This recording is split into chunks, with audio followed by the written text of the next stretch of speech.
Greetings, ladies and gentlemen. Welcome to another Sunday Fastball with yours truly, Crusty Canuck. And with us this week is Chris Semchuk, Veterans Veritas, Royal Canadian Air Force extraordinaire. And coming along shortly will be the incredible ADM, Adam Mezei. You've all seen his work, especially in regards to his blogs and his vlogs and his acting reel. And we might have another guest coming along a bit later. But for now, this week's topics will consist primarily of what's been going on in the veterans world, Bill C-10, and what's happening with the sexual misconduct cases that's been flailing on our news the past couple of weeks. So we'll open up the floor to Chris. What do you think, Buckeye? I think, therefore I am. And I did an interview and a discussion with a very, very dear veteran brother of mine, Brian Law, that's on my YouTube channel that came out live on Saturday, and I'll let that interview speak for itself. Bottom line is this sideshow that's going on at for me, bottom line, that's going on at Puzzle Palace and PMO and Katie Telford and what is this? I've lost count of the sideshow of this liberal government that this current variation is. I've lost count. I don't even want to discuss what count this is. It's a sideshow. It is the Liberal Party of Canada's diversionary tactics, and it's disgusting. And for anybody in this country to even remotely think that the top minister of a department who used to be a leader as a sworn officer of the Canadian Armed Forces, who has a commission from the Queen, who's now a minister as well, and who swore an oath of service as a minister and a chief of defense staff with however many years of service that General Vance has, both don't know what each other were doing. Yeah. This is just political theater, and Semchuk out on that one. Well, yeah, obviously, I can agree with you. It's been nothing but a shit show, the whole I didn't know thing. And yet, here's this individual who works with the prime minister, basically, his notional right hand when it comes to paperwork, memos, and everything that would come across his desk on any given day. Okay. And for her to sit there and talk about what she said she didn't know or didn't know it was a Me Too issue. Okay, firstly, Me Too is the movement that has come out of sexual harassment, i.e. because of what Hollywood was doing with Weinstein and everything. So what I don't get is just they had an idea of what was happening back in 2018 because a lot of things were brought to the defense minister. The ombudsman brought to the defense minister, as any ombudsman should. That's why they brought the ombudsmans in the Canadian Forces to begin with. So if there are complaints and things not getting looked at, here's your guy you talk to, and then he passes it up the chain, just like what you and I were trained to do. There's a problem, pass it up the chain, pass it through the chain, right? Everything was passed through the chain. And as far as I'm concerned, the chain is a well-oiled machine. But they just didn't give a fuck. They didn't, honestly. They didn't give a fuck. They have other agendas to do. Anytime there's something to do with the military, the history of the Liberal government has done this since 1968. Now, I'm not saying the Conservatives have done any better. They've pushed things under the rug too. But this is on them now. The past 6 years has been on the federal Liberal Party. And what have they done about it? Past 6 years, and it started right in 2015. Right away, Vance's first operational order, and I should have done my research before we started the show, and I apologize. No worries. But very early on, anyway, and anyway, I won't digress. a very early Can 4 Gen from General Vance. And for the viewers that don't know, a Can 4 Gen is a Canadian Forces General Order. Okay, so that's from the Chief of Defense Staff. That's like a general order. It is boom. Mhm. That is from the top all the way down. Everybody must follow. Was Operation Honor. Can 4 Gen and announcing Operation Honor, the general contextual nature of it, and then it all got fleshed out of there. And you can't tell me that general order wasn't from the newly minted and the mandate order, the mandate letter to, so the mandate letter, Trudeau government, mandate letter, heart rate sedging. There's your mandate letter. Boom. Okay. Vance is the CDS. He was put in and already kind of established under Harper, right? So the wheels are in motion. He's already the CDS. Liberal government established. Yeah, we'll keep Vance as the CDS. He's appointed. That's all good. Right? First, there we go. Here's Op Honor. And that's Vance is going to do that. And away we go. We're going to push forward with what the Canadian Armed Forces is going to look like under Vance. So that's the way he started he being Vance, started his leadership and his mission and vision running the Canadian Armed Forces. Here we are today. His career ended officially because he retired and he put in his resignation on his own. I'm using air quotes for the audio version of this. On his own in June. His retirement in on or about June was finally he put in, which was already a little bit late too. And then the extra 50 grand he got from Trudeau too. Yeah, well, and that 50 grand, also that pay raise, everybody needs to remember, came about after SNC Lavalin affair and after Admiral Norman had got fired and thrown under the bus. By whom? Oh, General Vance. So again, this is a whole Liberal government of Canada approach. Not just Telford, not just D&D, not just Hartridge Sadging. I mean, this is the whole PMO. This is there is a lot of stuff going on here. And my question is, when are the real journalists going to stand up? Rest in peace, Crusty Blatchford. Yeah, she did some great work for the troops. Yeah, for everybody. She was a real journalist, not just for D&D and not just for the military files. She was a bulldog. There's a reason why she had a bulldog as her pet. So here's hoping that one of these journalists will dig into their soul and actually do some investigative journalism. And when I say journalists, I'm talking about these blue check journalists, the mainstream media journalists, the ones that actually still have the power to bring a story to the fore that actually has meat in it, because none of this passes the smell test right now. And and everybody knows it. Anybody that has a lick of critical thinking skills still left in this country that we still call Canada, that is supposed to be strong and free, ought to be throwing up in disgust over this story. Oh, indeed, because like you and I both know, how many briefings have we had when it comes to harassment? How many ethics briefings we've had when they brought in the sharp training back in the late 90s too? How many of those briefings we had to go to, and not just once you got in the forces, and once you got your MOC, and once you got your battalion, but they also had it every Christmas, I believe, too.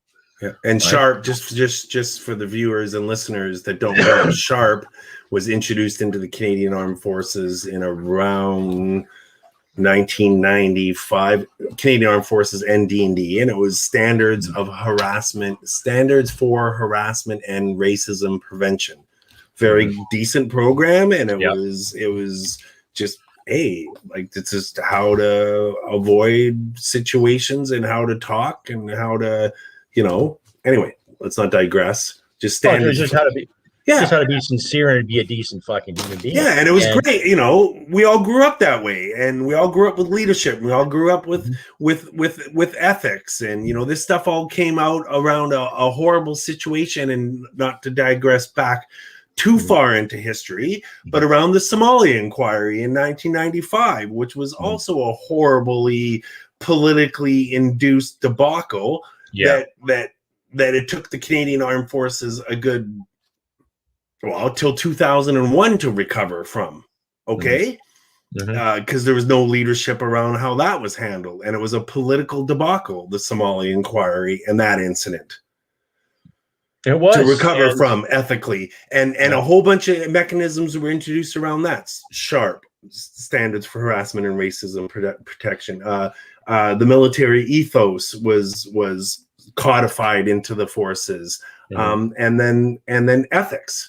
Yeah. Actual ethics, military and D&D ethics program, and mandatory ethics and training, and that's all worked. But guess what? It doesn't work when your Minister of National Defense and your Chief of Defense Staff and your PMO and your government doesn't follow it. Yeah. So who suffers for that? Your proud organization called the Canadian Armed Forces and the troops and the veterans that are underneath that proud organization. So where's the leadership, I ask? Exactly. It's null and void. It's not here. Ladies and gentlemen, Adam Yanni Mezei is back with us this evening. He was a little tardy. It's okay. All sins forgiven, Adam. Yes. How are you tonight, sir? I just wanted to get all the material ready to deploy for my viewers, and the upload was a little bit slow, and I had a little chore to do, and I wanted to come well armed and well provisioned. And I thought that if I would just sort of come at it in a very, if I would come at it in a very slapdash cheesecloth type manner, that I wouldn't be bringing my A game. And it's all about the A game, isn't it, Sarge? It can be, yes, but we're all friends here, so no need to worry about the A game. As long as we get the forechecking done, we're laced up, ready to rock. That's about it. Well, the Major needs a little bit of time to get his engine started. So I wanted him to, I wanted him to, because yeah, exactly. I wanted him to grind the organ grinder a little bit, I wanted him to get bubbles, It's like drop a few coins in my thing and I'll get bubbles to do a dance for you. You know that thing, right? The old spaghetti factory, at the linguine there, you think you think it's Alfredo sauce. It's probably something that you don't want to even know what it is. I'm more posh than the marinara, but beggars can't be choosers, huh? Exactly. Yeah, it's pretty tasty. So we're just going over the whole the military sexual misconduct tribunal, the hearings, committees, and everything, and just what a shit show it is, especially from Chris and I, who have been partial to seeing ethics briefings and have had ethics briefings, who've actually given ethics briefings at one point in our career, and understanding boundaries and all that good stuff. And we're just looking at the shit show that's being displayed on a national level and how these appointed and elected officials are handling the situations. What's the word in TDOT in regards to what's happening? Because we don't get to have idea sex anymore. And maybe even real sex for that matter, but let's just talk about the idea sex. Okay. So people don't really have an opportunity to get out there. So I think the only thing is you're going to get the echo chamber and the social platforms. I haven't heard squat about the Vance inquiry. I haven't heard a squat about it. In fact, I think, and shamefully so, the only people that are very much involved in it are the Major, yourself, Teely Humphrey, people like that are locked in, all the veterans associations, and all the young soldiers. It's just like, I think people in Toronto think that we don't have a military. I mean, oh, that's a soldier. Oh, we have Canadian. I think one time I remember talking to somebody. Oh, we have an army. Like somebody actually said that we have an army. Oh, that's weird. But I don't want to say too much about it. Only to say that they're not investing as much time in discussing the particulars of this situation compared to how they're discussing hot button topics: vaccine. Did you get your vaccine? Vaccine. Yeah. Did you get your vaccine? Vaccine. Variant. Yeah, exactly. You know, so it's just like I mean, there's a neighbor here. I'll give you like a little story. There's a neighbor here. Sorry for digressing. If you want me, should I tell this little anecdote? No, go ahead. Tell. Because we were talking military. I don't want to do disrespect or disservice to the vets. No, nothing wrong. Go for it. So there's a woman that lives in the neighborhood, and she has two boys. She has two grown sons, married sons. They're two grown sons. Now they don't live obviously at home. So they came to show up to their folks' house on a Saturday with their kids, you know, with the grandkids, to go and sort of like just have a little visit, whatever, pre-Mother's Day visit, what have you. And so she has a rule. She's frightened of this COVID crap. So I was watching this play out in front of me. So the kids deposit all the paraphernalia and toys on her doorstep. They walk around the side of the house to the backyard, and they sit in socially distanced chairs. I suspect she takes all the paraphernalia and wipes it down like a nut bar, like wipes it all, disinfects it all, and then takes all the toys and puts them in the yard. Like that's the level of this woman's mania. And like she's one of the neighborhood sort of like gossips. I just sit on my porch and I see her like going to like all the different people and like getting into these little coffee clatches, and I'm just like, oh my gosh, you seriously have to have something else going on in your life besides this. Like that's all she talks about.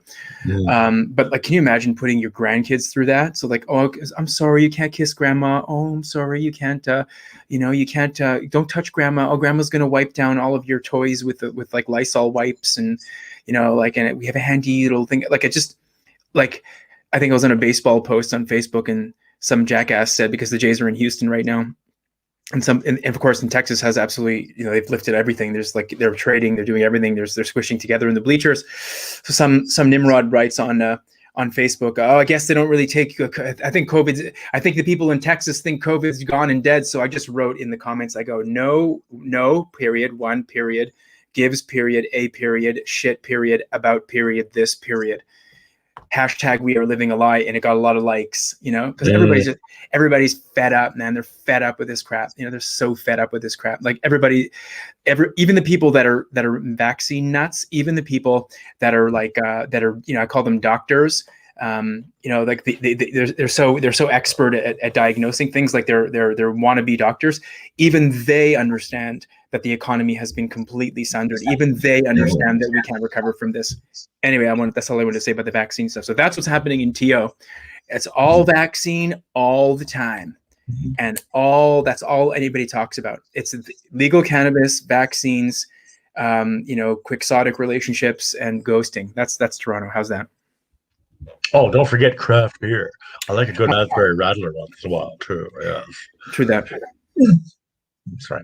Anyway, having said that, speaking of craft beer, I was in, I ride every week. So like tomorrow I'm going riding, and there's a little brewery called Bench Brewery in Beamsville, Ontario, which is very close to St. Catharines and Grimsby. Great little brewery, by the way. Bench beer, Bench lager. I bought like a 6-pack for for just to try it, and I think I'm gonna go back and get a few more cans. So I'm gonna have to bring a few cans for the major. Lager, eh? Proper lager, nothing fancy, just a good old-fashioned lager. That's it. Premium ingredients, farm made, no garbage in it. It's like that's all these people do. They just make wine, and they make food, and they host weddings, and they host events, and they make good beer. And there's no pretense, and they're just nice people, and they sell farm fresh vegetables, and there's like animals and chickens and horses around. It's just my kind of country. Anyway, nice. That's awesome. Looking forward to ADM. I go riding every week too, but it's a different kind of riding. Some wind therapy. Oh, I thought maybe it was the other. Yeah, I know what you mean. Yes, some wind therapy. Got some good wind therapy in today. Cheeky buggers tonight on the fastball, ladies and gentlemen. Yes, ladies and gentlemen, I am with Chris Semchuk, Veterans Veritas Extraordinaire, and ADM with the Notional Canadiana. That's right. ADM's a professional actor, director, producer, all-around creative individual, and upcoming one of Canada's favorite sons. and Chris Semchuk, ex-Air Force major and officer, so he knows the routine. And yours truly, Crusty Canuck, ex-military, ex-army, all-around podcaster and sarcastic son of a bitch. Anyway, today we are discussing the whole issue with sexual harassment in the military, a little more in Bill C-10, and especially what's been going on in the highlights today with some pastors being arrested. Artur Pawlowski, he was a guest on the Thursday Fastball with me. We had a great discussion about religion and people's rights to move around, to pray, to practice what they want. And Calgary Police Services hauled him away as if he was a common criminal. Correction. RCMP nabbed him on the Trans-Canada or something like that on one of the... Oh, okay. Oh, no? It was the RCMP then. My mistake. No, it was on the Deerfoot, and okay. It looked like Calgary Police Service. Yeah, to me, it was right on the deer. Hey, look at you guys. There's Aoife. We got a rare appearance from the sloth. Hey. Yeah, it was on the Deerfoot. Facts versus feelings. Joel Bostwick there had it live last night almost, and just through happenstance, I was doing my winding down for the evening, and I watch a funny show sitcom to kind of decompress my mind at the end of the night before I go into my nighttime routine. And it popped up on the YouTube feed, and so I watched it. It was 2 hours after it happened, essentially, and I got to tell you, I was numb. You know, I was numb. I was numbed right out watching that. And I didn't know how to process it from being that numb. P.S. They also hauled off the pastor's brother. It wasn't just the pastor of Pawlowski, it was also his brother as well. They took his brother was the one filming, I'm assuming. Yeah. But then they pulled him off. They carried him off like a sack of potatoes, you know, because they were dragging their feet. So there's some, you know, it's... I mean, we all know what this is, show of force, whatever. Let's go and sort of make an example of them, you know, humiliate them on the highway. I don't think they're humiliating them. I think there's probably a lot more support for these people than not. And people either, you know, the people that are, because they, you know, they, whatever they call it, they narrowed the traffic. They controlled traffic on whatever you call that expressway. Excuse me, the Deerfoot. And so, you know, people were going through one by one, like, you know, cattle lanes, and so everybody had a good chance to get a good eyeful of what was going on. Had him down on his knees, and there's a comment here from Mark Dietz. Meanwhile, the mosques just do their thing 100%. Yeah, I've noticed that too, and I don't want to sound like you know, I favor any one faith or the other, but in the same sense, okay, there's been footage that's been put out there on Facebook and YouTube. People driving by mosque, and you're seeing tons of cars lined up. And this is, as far as I know, still part of Ramadan, I think, this time of year. So they're still praying and worshiping, whatever. But we're not hearing mosques or synagogues, with the exception of what's going on in Montreal, but anything else around the country being raided. I find that very interesting. Chris? For the moment, we are talking about religion, and we're talking about Art Pawlowski. Okay? Yeah. So Islam is a religion and another religion. Okay? But let's just take religion out of it for a second. We're talking about the Charter of Rights and Freedoms, which religion and the freedom of religious expression and religion is part of the Charter of Rights and Freedoms. Yeah. But, you know, the next cast, I promise, I will have the Charter of Rights and Freedoms here with me, and I'm going to burn the fucking thing. Because, pardon me, it doesn't exist in this country right now. Period. Religion is one of it, and now we're talking about that subsection of religion and breaking it out and talking about Art Pawlowski, and he's getting arrested for practicing his religion, and then we're dividing it out to Islam over here, and then we can also talk about the way, you know, the Jewish faith is being treated, you know, for stories, you know, because there's specific in the island of Montreal. For, you know, specifically, and I'm sure there's examples too in Toronto that have been brought out.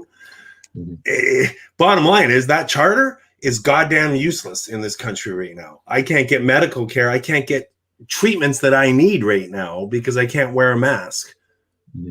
I can't wear a mask because of the traumas that I've been through. I can't even get medical treatments. So we don't have a charter in this country. It's deeper than that. It's gone. There's more They use going on here. the standing clause.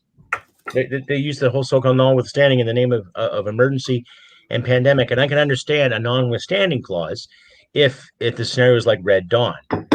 Okay, we've all seen Red Dawn. We got hoo-ah. Okay, they kill the bad guys and freedom is reigning once again. I can understand a notwithstanding if something like that en masse was going to happen. Then all of us get our guns and we stand our ground and fight the good fight. But this bullshit, okay, it's the whole do as I say, not as I do mantra. Okay, I'm a firm believer in all religions practicing their faith. But if you're going to nail a church, then why aren't we're seeing these mosques and synagogues nailed too? What's going on? What's the priority here? No, okay. I mean, yes to what you said, both of you, and we can bring in other faiths into it as a comparative.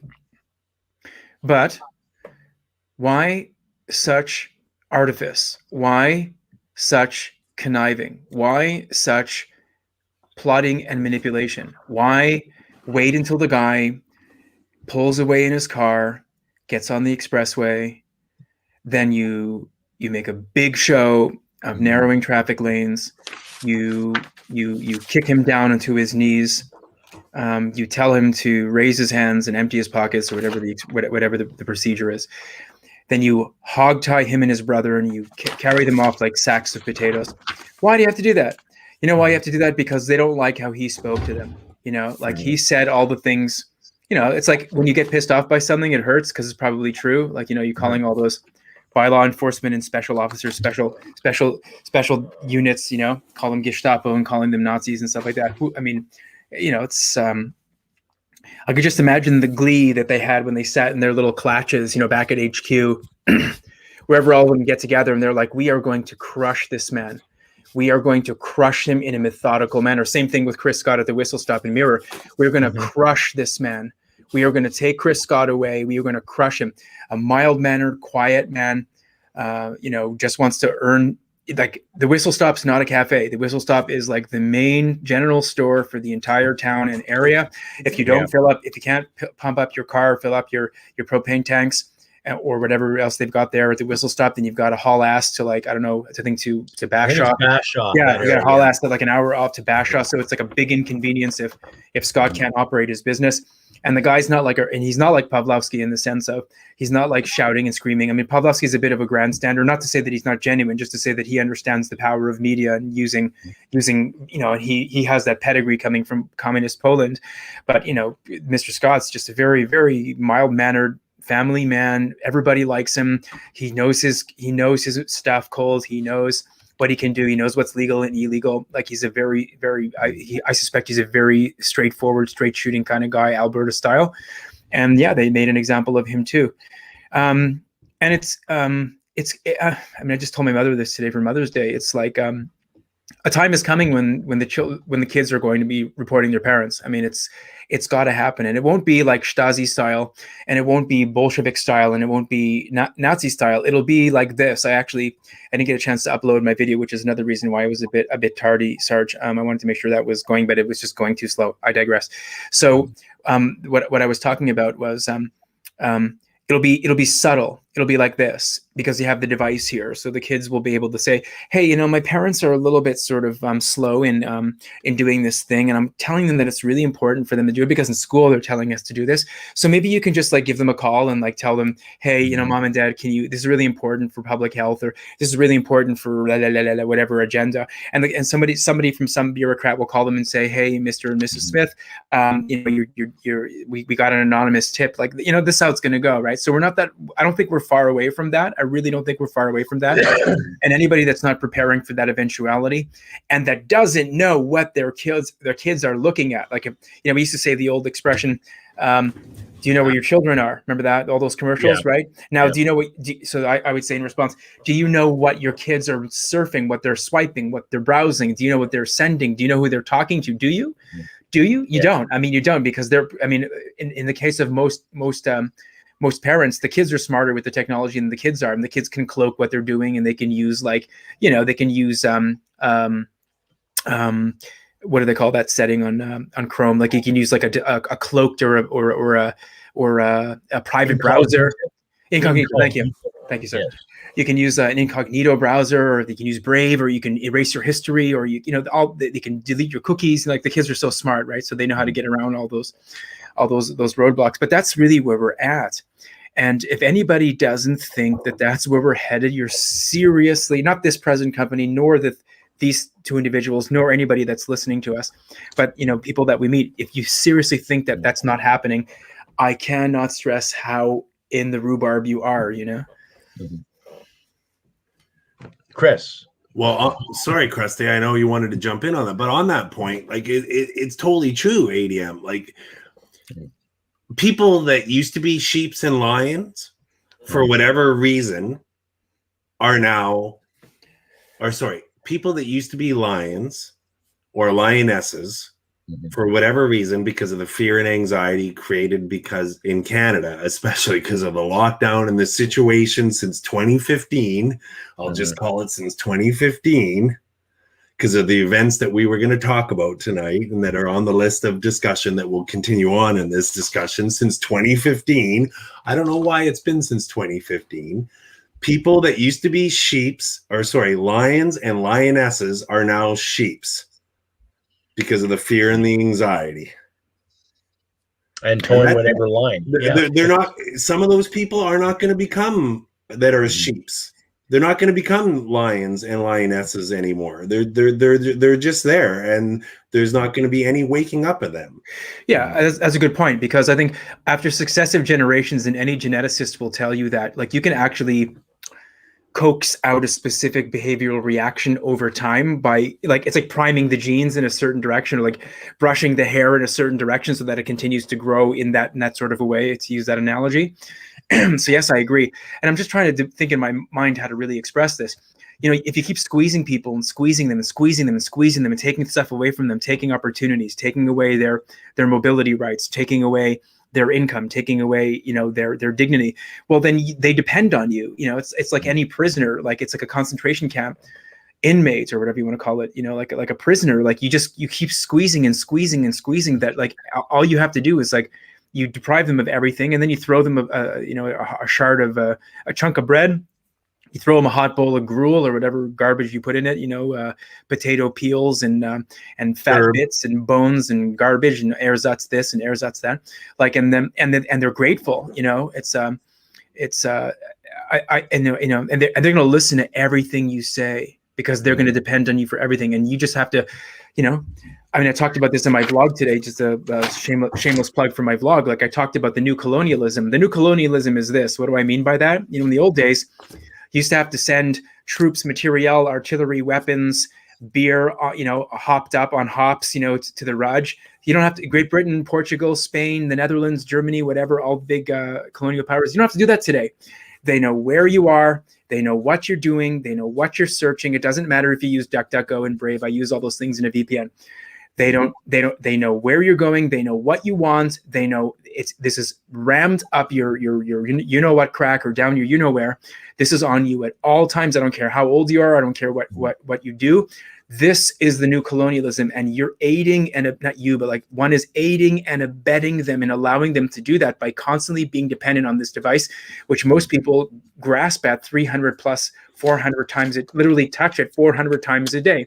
This is the new colonialism here. The Germans, like the Nazis, they would have loved this technology. This is better than the Enigma machine.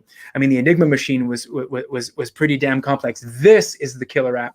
The Bolsheviks would have loved this. This is like God in the palm of your hand. And people are like, you nuts. That's never going to happen again. You crazy. This is Canada. That's never going to happen again. You nutcase, you white supremacist Confederate. Benedict Arnold, a supporter of Jefferson Davis, whatever. You better check your privilege. Yeah. That's the new colonialism right there. And they got the little ones by the short and curlies. They pump out all the pre-rolls. They've got the messaging, everything all there. You cannot take this away from anybody without them throwing a conniption. It's really, really scary. Mm-hmm. And then couple that with the greenie stuff. Oh, in 2015 or 16, when that got legalized in Canada, Bob's your uncle. Placate Sure, with weed. I mean, I almost want to put a wager down, and this is going to be like a dystopian wager. Who wants to make a wager that this gutter snipe is going to be coming into power when he drops the writ next in a majority, in a super majority? Who wants to vote? Who wants to bet on that? I think he's going to take a minimum 190 seats, maybe even 200 seats. I think that's what's going to happen. They're so grateful for this guy. I'm telling you, they're so grateful for everything they've done. They're so grateful for the CERB and the CRA and the Pokey. They're so grateful. He's doing an amazing those job. 190 seats won't come from the West. They'll be 100%. Yeah, they'll be coming from Ontario and Quebec, and BC and the Maritimes. Who want the comfort and the ease, who don't want to see, not with the exception of your crowd there, Chris, but you've seen the dynamic numerous times. I remember when the Chrétien years, right, how he would sit there and play the media too and tell lies. Even when Paul Martin was trying to get a second term in, when Harper beat him in 06, telling the masses, oh my God, Harper wants to have troops in the city. Oh my God, look what he's doing. Yet it was a play on something that was already there. Every city has an armory. Right. So, of course, technically speaking, there is troops in the streets, but they're not in the streets patrolling. They're probably working at the armories. I don't know. I'll say my rosary tonight, and I'll Hail Mary, and I'll flash that up right now and go, never give up. Politics is politics. Politics ruins everything. Who the hell knows? I will say that so long as this next election isn't rigged and Canadians stay vigilant about being aware about the fact that elections can be rigged and the fact that elections can be gerrymandered and Elections Canada isn't this altruistic, totally benevolent, adjunct Canadian institution that Trudeau is, Canadians trust their institutions. You know, how many times has he been breathing that the last 15 years, since 2015? Mm-hmm. Every single time the man speaks, Canadians trust their institutions, right?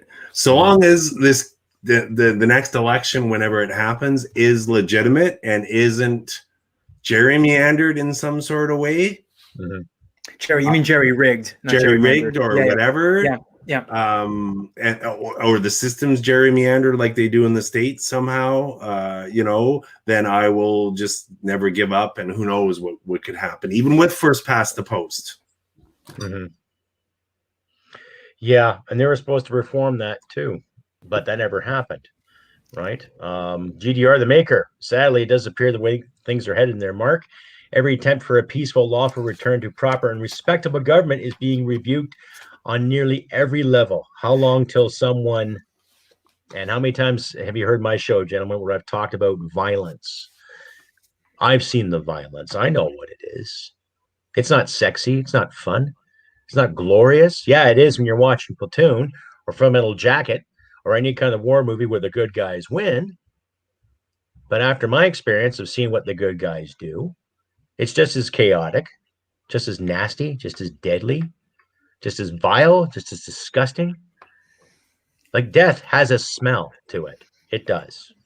Death has a smell. And I don't want to see that garbage here. Honestly, I don't. But the way these decisions are being made, the way we're being pushed one side and then pushed another side, right? As that ADM said in regards to our cell phones. Oh, well, you think this way, therefore you must like this product. Or we're tracking you over here, you must like this. So every aspect of our lives, I would say, because of the cell phone too, and I'm guilty of it as well. I'm always checking my podcast feeds, what's happening, how's it going, how many subscribers I'm getting, to build up my clientele. But I'm also missing the point too on how we were being herded like cattle, right? The whistle stop is an example of that. Here's a guy who wants to run his business, do his thing. They have to send 5 or 6 police officers and other security officials to lock up one little store, right? How many police officers were deployed to pick up Mr. Pawlowski and his brother? How many of these resources are being deployed for 1 or 2 people? Now imagine what we can do if you get 20,000 or 30,000 people out there saying, Yeah. And you've had the thousands of Montreal saying it, but the big wigs in the ivory tower saying, oh, those anti-vaxxers and anti-maskers, ha ha ha ha, as they count their fucking money. Interesting. So if violence, go ahead, Adam. We're always late to respond in this country. Let's look over a very brief chronology. We're late with the masks. We're late with the distancing. We're late with locking down the airport. We're late with actually making an announcement. We're late with the vaccines. We're late with the responses. We're late with lifting the lockdown. We're late with we're late with being up to date on the latest situation. Everything's late, and everybody think that's actually good. Like, the sober second. It's like what's the old saw about the Senate? This chamber of sober second thought or something like that. Whatever that line is, right, Major? Like, it's good when you don't sort of like when you're not capricious and quixotic. It's good when you take your time and assess the balance of probabilities. Like, how insane is this? It's the weather is heating up. We're getting into the 20s and hopefully into the 30s and Celsius, that is, and we're going to be in a lockdown. Like, really? Like, they're freaking fatso there is going to put Alberta into a curfew. Really? Select regions. And that chain. Here's another thing too, and I'm not advocating anything, just in case we have any RCMP listening to this. Like, that frickin' chain on the whistle stop. Like, it's a psychological deterrent. Are you telling me that they can't snap that thing like a chicken neck? They can rip that damn thing off in 2 seconds. They could be back in business again. Look. I mean, I'm not knocking Chris Scott because he's done the yeoman's work in terms of putting his balls on the table, but like, look how obedient we are. Look how compliant we are. Look how law-abiding we are. Even when they're taking away your money and you're not, and you can demonstrate with science that you haven't contributed caseloads or deaths or any metrics, or you haven't done anything in one way or the other adverse with respect to coronavirus. Look at this. Look how diligent and obedient we are. Like, it's sickening. It's so sickening. Like, I'm so disappointed. Not just in Alberta. I'm just disappointed. I'm really disappointed. And like, you realize we're basically on borrowed time here. We're on borrowed time, and maybe this is a good segue into C10. Look at these assholes. Like, look at what they get away with. This salt and peppered little, somebody wrote hobgoblin. Mark Dietz described Nenshi. He called them a sawed off little hobgoblin. That's what I think of Stephen Guilbeault. That's what I think of Stephen Guilbeault. He looks like a little he looks like a chort. He looks like a little devil, like with his little salt and pepper face there, and his greasy hair, and his fucking Coke bottle glasses and stuff like that. Little fucking midget, he's another one of the shrimps. No, you can just look at it because you look at him versus the prime minister. And it's like he's fucking. Well, it's like I said, short man syndrome. Yeah. No, like, well, that's the thing. Yeah. That's the thing about Trudeau. He loves all these small people, so he can fucking dominate them. Like his wife, the pint-sized cunt, then Guilbeault, Champagne, maybe even Sejan, who? Yeah, Seamus O'Regan. Yeah, all these fucking guys, and girls are all like little tiny things that he can just kind of like do the LBJ thing, like lean over them and stuff like that. Well, how much leaning over of Seamus do you think he did down at Billionaires Island on their Christmas vacation? I'd like to see somebody do a satire of that Christmas vacation. Let's do a satire of that one, because I'm sure that was an interesting Christmas vacation. There was a lot of fudge flowing around on that island on that Christmas vacation. Like, it is so frightening, my friends. It is so frightening what's going on in this country, and everybody thinks it's hunky dory. In the meantime, they're playing baseball in Texas and Florida. They're going to restaurants. People are running their businesses. Yeah. People are getting together on the beach and shagging and doing all the stuff that people do. So what do we do? How do we wait? How do you get Canadians? Okay, Margaret Atwood had a very awesome expression, right, about the 42nd parallel, that it's the world's longest one-way mirror. Americans look at it and see themselves, and Canadians look at it and see the US.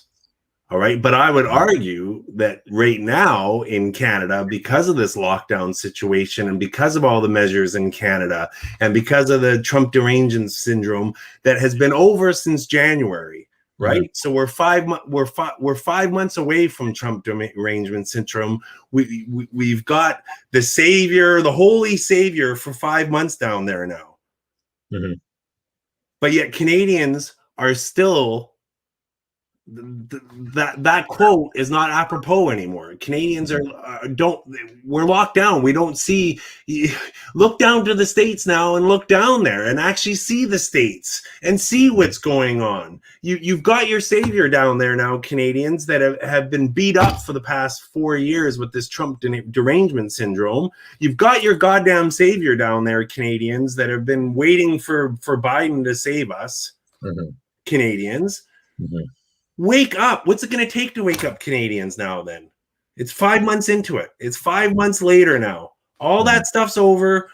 And so what are we, as the three of us sitting here, talking about all these willy-nilly issues in Canada that are going to kill us as Canadians and that are killing Canada? What are we going to do to change this narrative and to at least get Canadians to, okay, stop looking at Canada then, folks? Because the situation's not reversible here until we can get rid of this government. You take things on a case-by-case basis. So if I have an opportunity to express my views politely, succinctly, whatever the case may be, using facts, using persuasive argumentation, using a little bit of theatricality, I mean, that's just me being me, but presenting, like if I have a case-by-case basis, somebody presents me something that sounds to me a bit off. For example, I was talking to a friend recently and she said to me, she's trying to be careful with, I offered her a job. So I got a gig. She said, I'm trying to be careful with COVID. I go, what are you trying to be careful with COVID about? She goes, well, I'm just trying not to get, sick or anything. I'm like, let me get this straight. So this gig that I wanted to give her was in the middle of nowhere. There's gonna be 3 people on the set, her and a bunch of animals and some film people. That's it. 3 people. That's it. I go, what do you got to be afraid of? You're in an area where you're not going to get any virus transmission of any kind whatsoever. You're outside. You're not even talking or touching people. You're all by yourself. What are you talking about? What are you talking about? Like, so, I was trying to like work at her slowly, and she was telling me, oh, I have a lot of doctors in my family. I trust their opinion, all this stuff. And I'm like, and she also took the vaccine, the first round of it. And I'm like, you're childless and you're in your 20s. You're not in a risk group and you're putting experimental chemicals in your body. And the chances of you actually coming down with this are almost nil. And you went and did it anyway. And then let's just say that she did it already. So now you're bulletproof. I told her, I go, now you're bulletproof. So why don't you go and do stuff? No, I'm still taking precautions. I have some immunocompromise. I'm like, whose terminology are you spouting? Like, it's just this ooze. It's this miasma of garbage that comes from someone on high. Like, people are willing. I just said that a few beats back. People are willingly, that's right, participating in their subjugation. They're willingly participating, and they're hedging, and they're afraid. And that's Canadians. They're just Dudley Do-Right, right? They're law abiding, and they don't want to rock the boat. They don't want to get in trouble. We're not the States here. Let's not go all lawless. Let's not storm the Capitol. That's how people are here. It's so like I said, so somebody asked, how do you do it? Case by case basis. Try not to be vulgar. Try not to use F and S words. Just try to deliver the information very, very straightforwardly, and that's all you can do because it's like the trash compactor in Star Wars. Remember that? Until Chewie put up the bar, and then finally R2 stopped the thing from crushing, or whoever stopped it. But they were going to get smushed, right? Well, there's got to be something more than that. ADM is a move. There's all these movements in Canada. The people are out protesting. Montreal had 100,000 people last weekend. The Liberty Coalition in Canada is doing their thing. There is a lot of good politicians and ex-politicians that have signed on to that. Randy Hillier is out doing his thing in Ontario. Yesterday in Barrie, there was a lot of people. Tillsonburg, there was I can't remember what they called it, but like a freedom, like it was 3 hours of people in Tillsonburg out. Like, there is a movement. There is people out doing stuff. There is people that are like-minded, and there is all these movements all across the country, all speaking out. And that's why when you brought up your question about, this next election, saying, Trudeau's going to get a super majority and everything, that's why I did do that.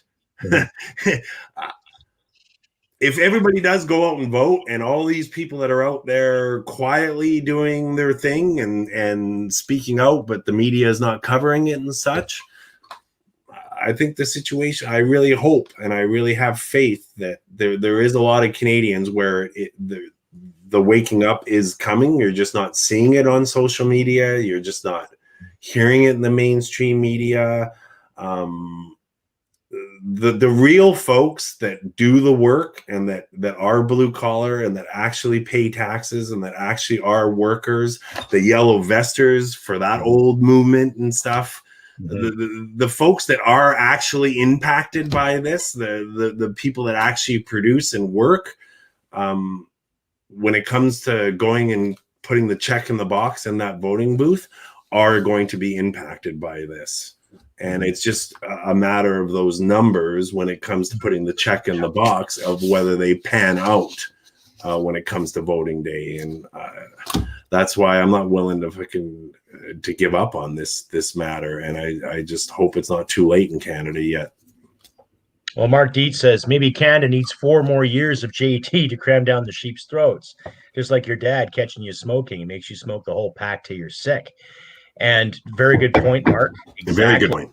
Maybe we might need that. I'm not saying us three here or you, our audience out there, but I would say the zombified, I getting free stuff, I'm comfortable. The center of the known universe is nothing but Toronto and Montreal. Rest of Canada doesn't matter. So maybe, another 4 years of the belligerence, of the arrogance, of the sock parades, rather than actually getting policies sorting out and getting things done in the name of Canada rather than the name of a few Canadians and some elites. Well said, Mark. Maybe that might be the lesson, right? You got to turn the screws even harder and keep bringing the negative current here before we understand the alternate current and how we can work with it. Yep. I would say that. I'd hate to see it, though. I'd like to see an election where he is defeated and humiliated and understand the basic principle of humility. Or, someone throw a bag of shit at him, literally a bag of poop and, sound effects and all, right? That's just me, though. There was something that I was also thinking about as well. Maybe, going a little bit more philosophically, because sometimes when you're going through so much rhubarb, you really can't think of anything else but, we really took our freedoms for granted. We really took all of these hard-won rights for granted. They were always sponsored by someone, underwritten by someone, whether it was the colonial power or whether it was some elected body. So we were guaranteed these freedoms. We didn't think that they could be ever that we could ever be deprived of them. We never thought they could ever be tinkered with. We never thought they could ever be annulled, abrogated. And here we are, like, how many times in the last several months have we actually had conversations about the charter and rights? It's almost like a daily diet of in the exchanges. And philosophically, again speaking, like, maybe this is what we need. And again, to Mark Dietz's point, maybe this is what we need. We need to recognize that our freedoms are sacrosanct. They're very delicate. They're extremely fragile. They can be snuffed out like this. Yeah. And we need to be on the brink or on the verge, God forbid, of losing them, of having them absolutely, as the Major was describing, burning up the actual charter, to cinders. And maybe that's really what is required in order to get us to the point of recognition. And you can see this, and there's so many different cognates in the Bible, any biblical narrative, you push people to the brink, you put them to like the 49th gate of hell, and they finally make a turnaround. They're ensconced or awash in sin, or ensconced and awash in decrepitude and in debauchery, or whatever the case may be. And here we are, we're at one of those turning points, and we're pretty close to it. It's a cusp. I mean, and nobody knows. That's the other thing, like how this actually manifests. Like, is it like, do we go ape all of a sudden? Like, will we go ape? Will we lose our civility? And like the Sarge is saying, will we just all of a sudden revert to weaponry and fisticuffs and open pitched battles on the street? Will it be, will our currency will we bankrupt the country like New Zealand did in the 80s? They lost complete control under Robert Muldoon, we talked about last week, of their economy and currency. We're just going to go completely like into the tubes. Will America want to take us over? I mean, there's so many different permutations, right? And again, as long as everybody has their little 3 squares and their little government pogey and their little, their MLS and their house, their multiple listing service and their little the smell of baked bread when the agent comes over to show the house, and as long as everybody has their little tchotchkes and their dealer plates on their fancy fucking cars, as long as everybody has all that stuff, nobody cares about this. We're just a bunch of yokels. We're just a bunch of hicks and patriots and Confederates and admirers of Jefferson Davis and the South, whatever they call us. That's all we are here.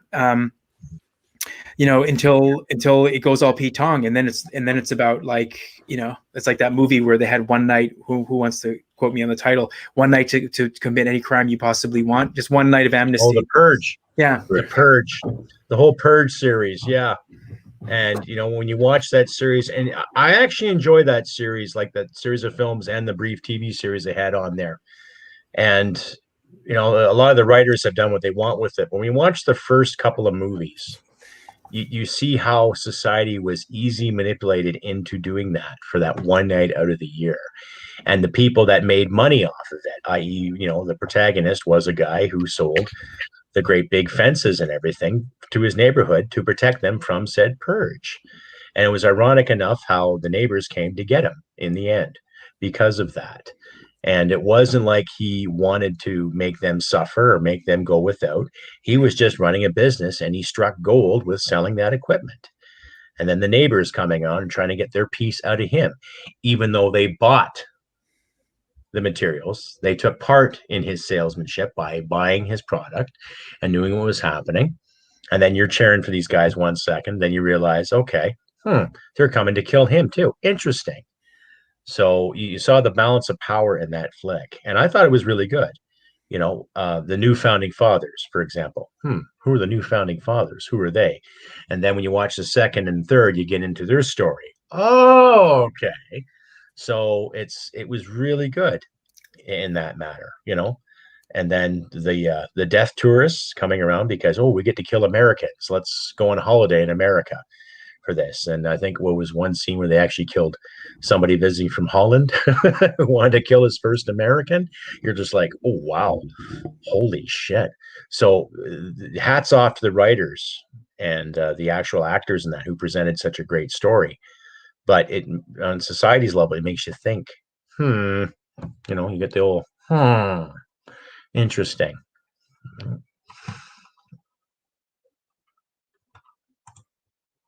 Oh, your mic went out there. How do you forgive people that keep you in this state of limbo? How do you, everybody talks about reverting to the mean, coming back to normal, whatever language, whatever expression you use. How do you forgive people that snitched on you? How do you forgive family members that acted like complete unreliable nimrods? How do you forgive law enforcement that became sort of like the bald fist of the bureaucrats? How do you forgive a government that bankrupted you, that stole your passion, that drove your business into smithereens because of public health or whatever excuse they would use? How do you forget about? I mean, I don't even get into the medical aspect. Forget about eliminating the virus entirely and vaccinating the entire population, prophylactic measures. Forget all that. Once it's all calm and everything's burned up to the ground, how do you get back to normal functioning? There are a lot of people that you've traumatized. You've prevented people from going to see their loved ones at funerals. You've prevented people from going to see their elderly parents. You've prevented kids from going to school. You've prevented kids from befriending other kids. How do you go back to this? The collateral damage. It's colossal. It's a minefield of. Literally a minefield of knock-on effects. How do you fix it? In a country like this, if they would have flubbed up the entire management of it. And then they would have thrown their arms up and go, we didn't know any better. This was the best that we could do at the time. Now just go back to do what you were doing. Open up your business. Yeah, that would be tougher. That's a tougher pill to swallow. Yeah. And we'll still give you Pogie, but you're able to go and do like tax holiday for all of 2020. We'll take the bite on this one, or like massive rebate or whatever program they'd come up with. But no, it's not happening. They're going harder. They're going harder. They're going harder for a damn thing that apparently, I say apparently because do those numbers include the comorbidities, and all that jazz? We don't get into that. But 25,000 people in a country of 38 million, that is not a fucking pandemic. That is not a fucking pandemic. Yeah. That is not a fucking pandemic to do this to the point where like where we hate each other's guts. Like we hate each other's guts. We're afraid of each other. I get you people. I don't know how it is in Wainwright, but like people here in Toronto, they run away from you. Like you're crossing the street, ooh, like you're coming straight, ooh, they go all around. There's a lot of masks, but there isn't that fear. Like ironically enough, a couple of customers came into the store and they didn't have a mask on, and you know what? I didn't say shit about it. Right? We have our cleaning routine and all that kind of stuff, but I didn't make a stink, because the last thing you want to do, and especially when someone comes in the store, they're tired, they're dirty, they've been working the patch of the fields all day. They want their 6-pack, they want their 12, they want their Vi, they want their vodka, they want their drink. Let them be. That's probably the only freedom they're ever going to witness until this shit dies down.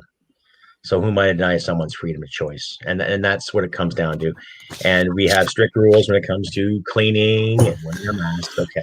And I even said to my boss too, it's like, look, I am really tired of this mask shit. And she says she knows.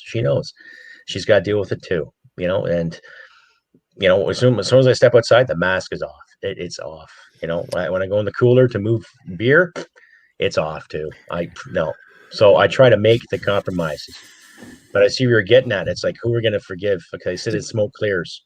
There's a great comment from Jeremy. You could pin that comment from Jeremy Jackson. That is a really good comment. That one right there, that nails it for me. It's like you've dicked us around with our health. You've sold us old wives' tales and canards and you've manipulated us 18 times to Sunday, and you think we're going to go in and we're going to ask for your advice, and you're going to actually be like an honest broker.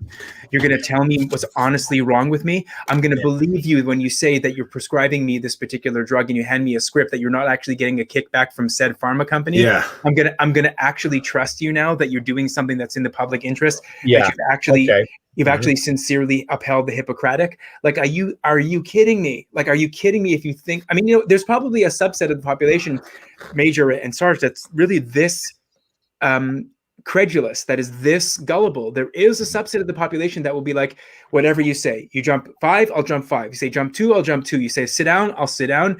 How do you get 100 Canadians out of a pool? Get the fuck out of the pool, right? that expression, right? So there'll be those people, but there's going to be people like us and all of our esteemed audience.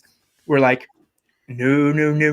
I want like a fourth opinion before I even ask you. I want to get an international one as well, not just one from the clergy of Canadian doctors. I want a Swiss opinion. I want a Brazilian opinion. Seriously, man. Well, and good luck with that. Look at what the College of Physicians of Ontario have done with their ethics guidelines recently too.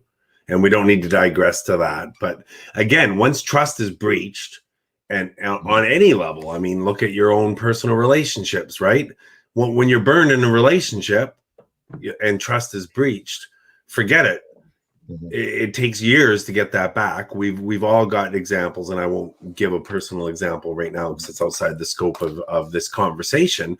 But yeah, getting trust back in any relationship is impossible, right?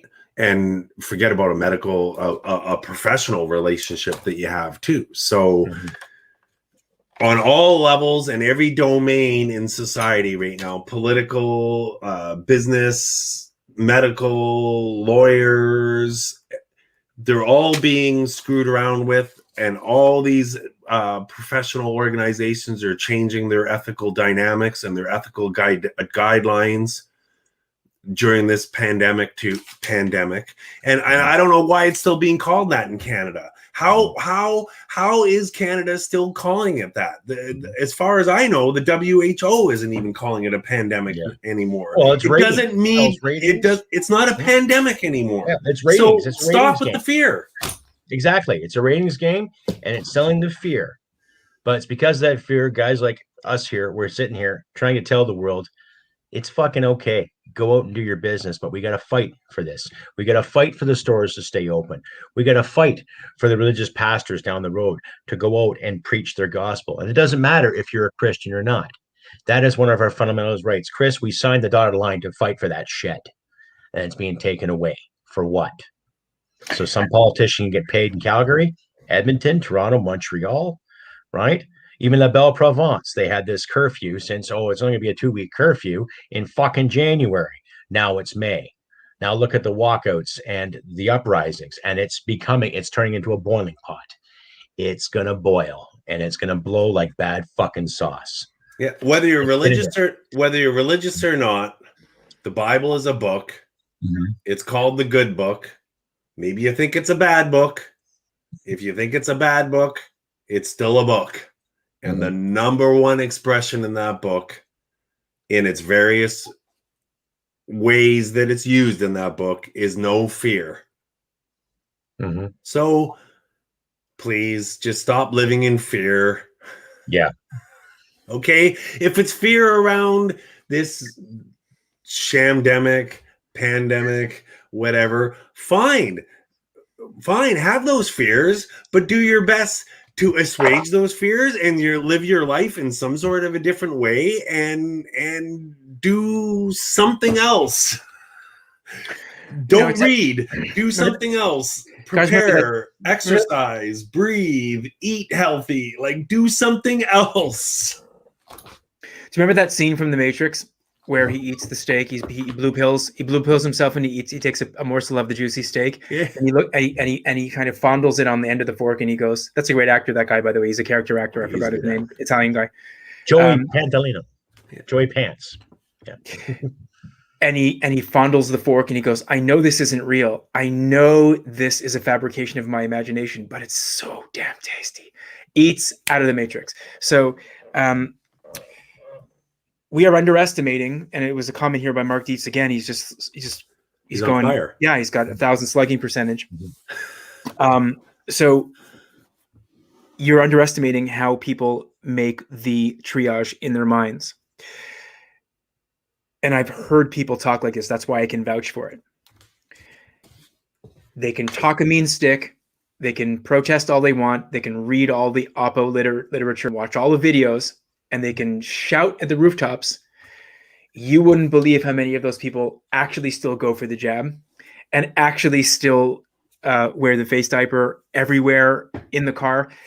You'd think that they would be on our side, but there are people that have done the math in their head, and they go, I'm not going to win. Like, it's a kind of a capitulation. I'm not going to win this. I'm not going to win this fight.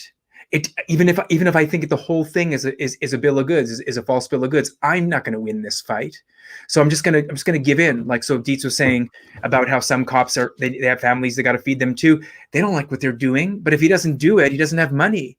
And what's he going to go do? Program code, whatever the line is, right? What's he going to go do? Work in Starbucks? No, he's on a unionized salary. He's pulling in 120 large every year, plus benefits, plus dental, plus this for the kids. Plus he has a special needs kid at home, and he can't just go and stop doing it. So it's like the war. It's like there's that. I'm trying to think of like a relevant example. Like there's like that.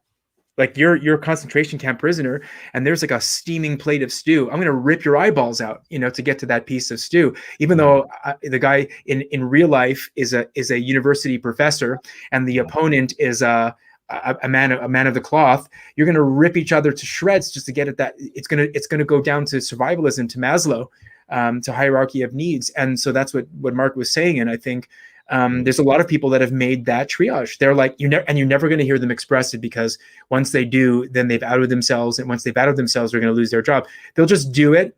They'll maybe inside they're waggling their head. Maybe they're turning away. You don't know what they're doing, but they're going to do the job.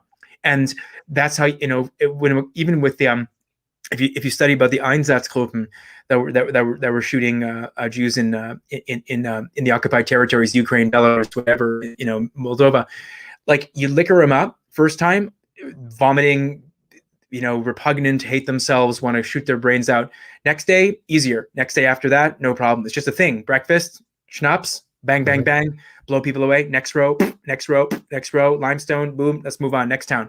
So, and I think, when the cops are, all of our big police forces, CPS, TPS, SPVM, Vancouver Police, VPS, the more you bash them in the head, the more you bash them, Hamilton, right? The more you bash them, the less the more they're inured to the disgust that they have. And they've been doing this for a month and for a year and a half. So, another half a year of this, another year of this, they're locked in, man. They're locked in. And especially when the currency starts going to pot, we've got massive inflation here. The housing prices are going up to sky high. Kingdom come. It gets more dog eat dog. The cops are going to be more valued. The cops are going to be more vaunted. The cops are going to be more privileged because they're going to need the cops to actually quell the society. And they'll give them, and they'll organize it so they give them more things. They give them more privilege. They give them better food. They give them, whatever, better gear. They give them more lethal sprays, more, concussion fucking grenades. Like they'll give them shit that they don't use. I hope you guys know where I'm going with this. Because they're going to become accessories or organs of the state in a way that they're not necessarily there now. But you keep this up for another year, they're going to be like that for sure. It's going to be a power struggle. And not just for the sake of political parties, but for the sake of our social standings. Chris, I want you to thrive. Adam, I want you to thrive. I want all your families and friends to thrive, to be, to do, to drink, dance, breathe, pray, whatever drives your fucking soul. But what's driving our soul, even that is being compromised too. In the name of safety, in the name of so-called adversity, by the people that want to make things adverse. They don't want to make things diverse. They don't want to make things inclusive. They want to make things adverse. So we become compliant on the government's teat, quote unquote. They want us to be compliant like dogs. They want us to be herded like cattle. Okay. And everything that you and I fought for, Chris, that we signed the dotted line for, I can honestly say this now, it is null and void. It is. It's irrelevant. It's irrelevant.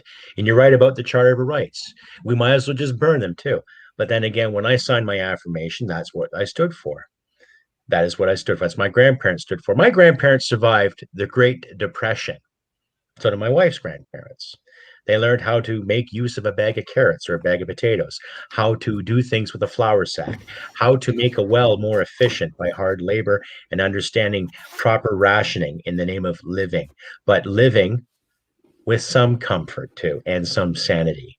If society, and Canada's society at that time was maybe 11 million people, if they could overcome that for a period of 10 years and then go off to war and kick a real fascist ass, I think we can go to war socially without picking up a gun or a stick or something goes boom in the night, and do the social war when it says, no, we are not going to walk this way and talk this way. We know better. Okay. You have to protect that. We elect you to protect that, not to protect me or to you, but to protect this system. Well, we have to fight for a democratic system that is supposed to work. It's not perfect. We know it's not perfect, but it's a hell of a lot better than the totalitarian bullshit they're peddling in post-secondary right now. I agree with you, but people have to start getting out of their houses. And people it's been 15 months now. It is summer. The threat is over of actually getting sick from any sort of a virus. Last summer, yes, okay, I understand why people weren't taking to the streets or going out and actually doing civil disobedience at Yahoo Nation out in Queen's Park, or Storm the Hill at Parliament Hill last Canada Day that I spoke at with the Forum for Canadian Sovereignty. I spoke at Parliament Hill, and again, there's no ego. I'm not trying to advertise myself or anything, or trying to, I'm just speaking relatively here. Okay. I agree with you. 100% Crusty. Socially, Canadians can. I truly believe the next election coming up. I believe the dilemma that we're in Canada right now of our charter rights totally gone, not suspended. They're fucking gone, everybody. They're just ignored. They're not suspended. They didn't give a Court shit cases about it. aren't being heard.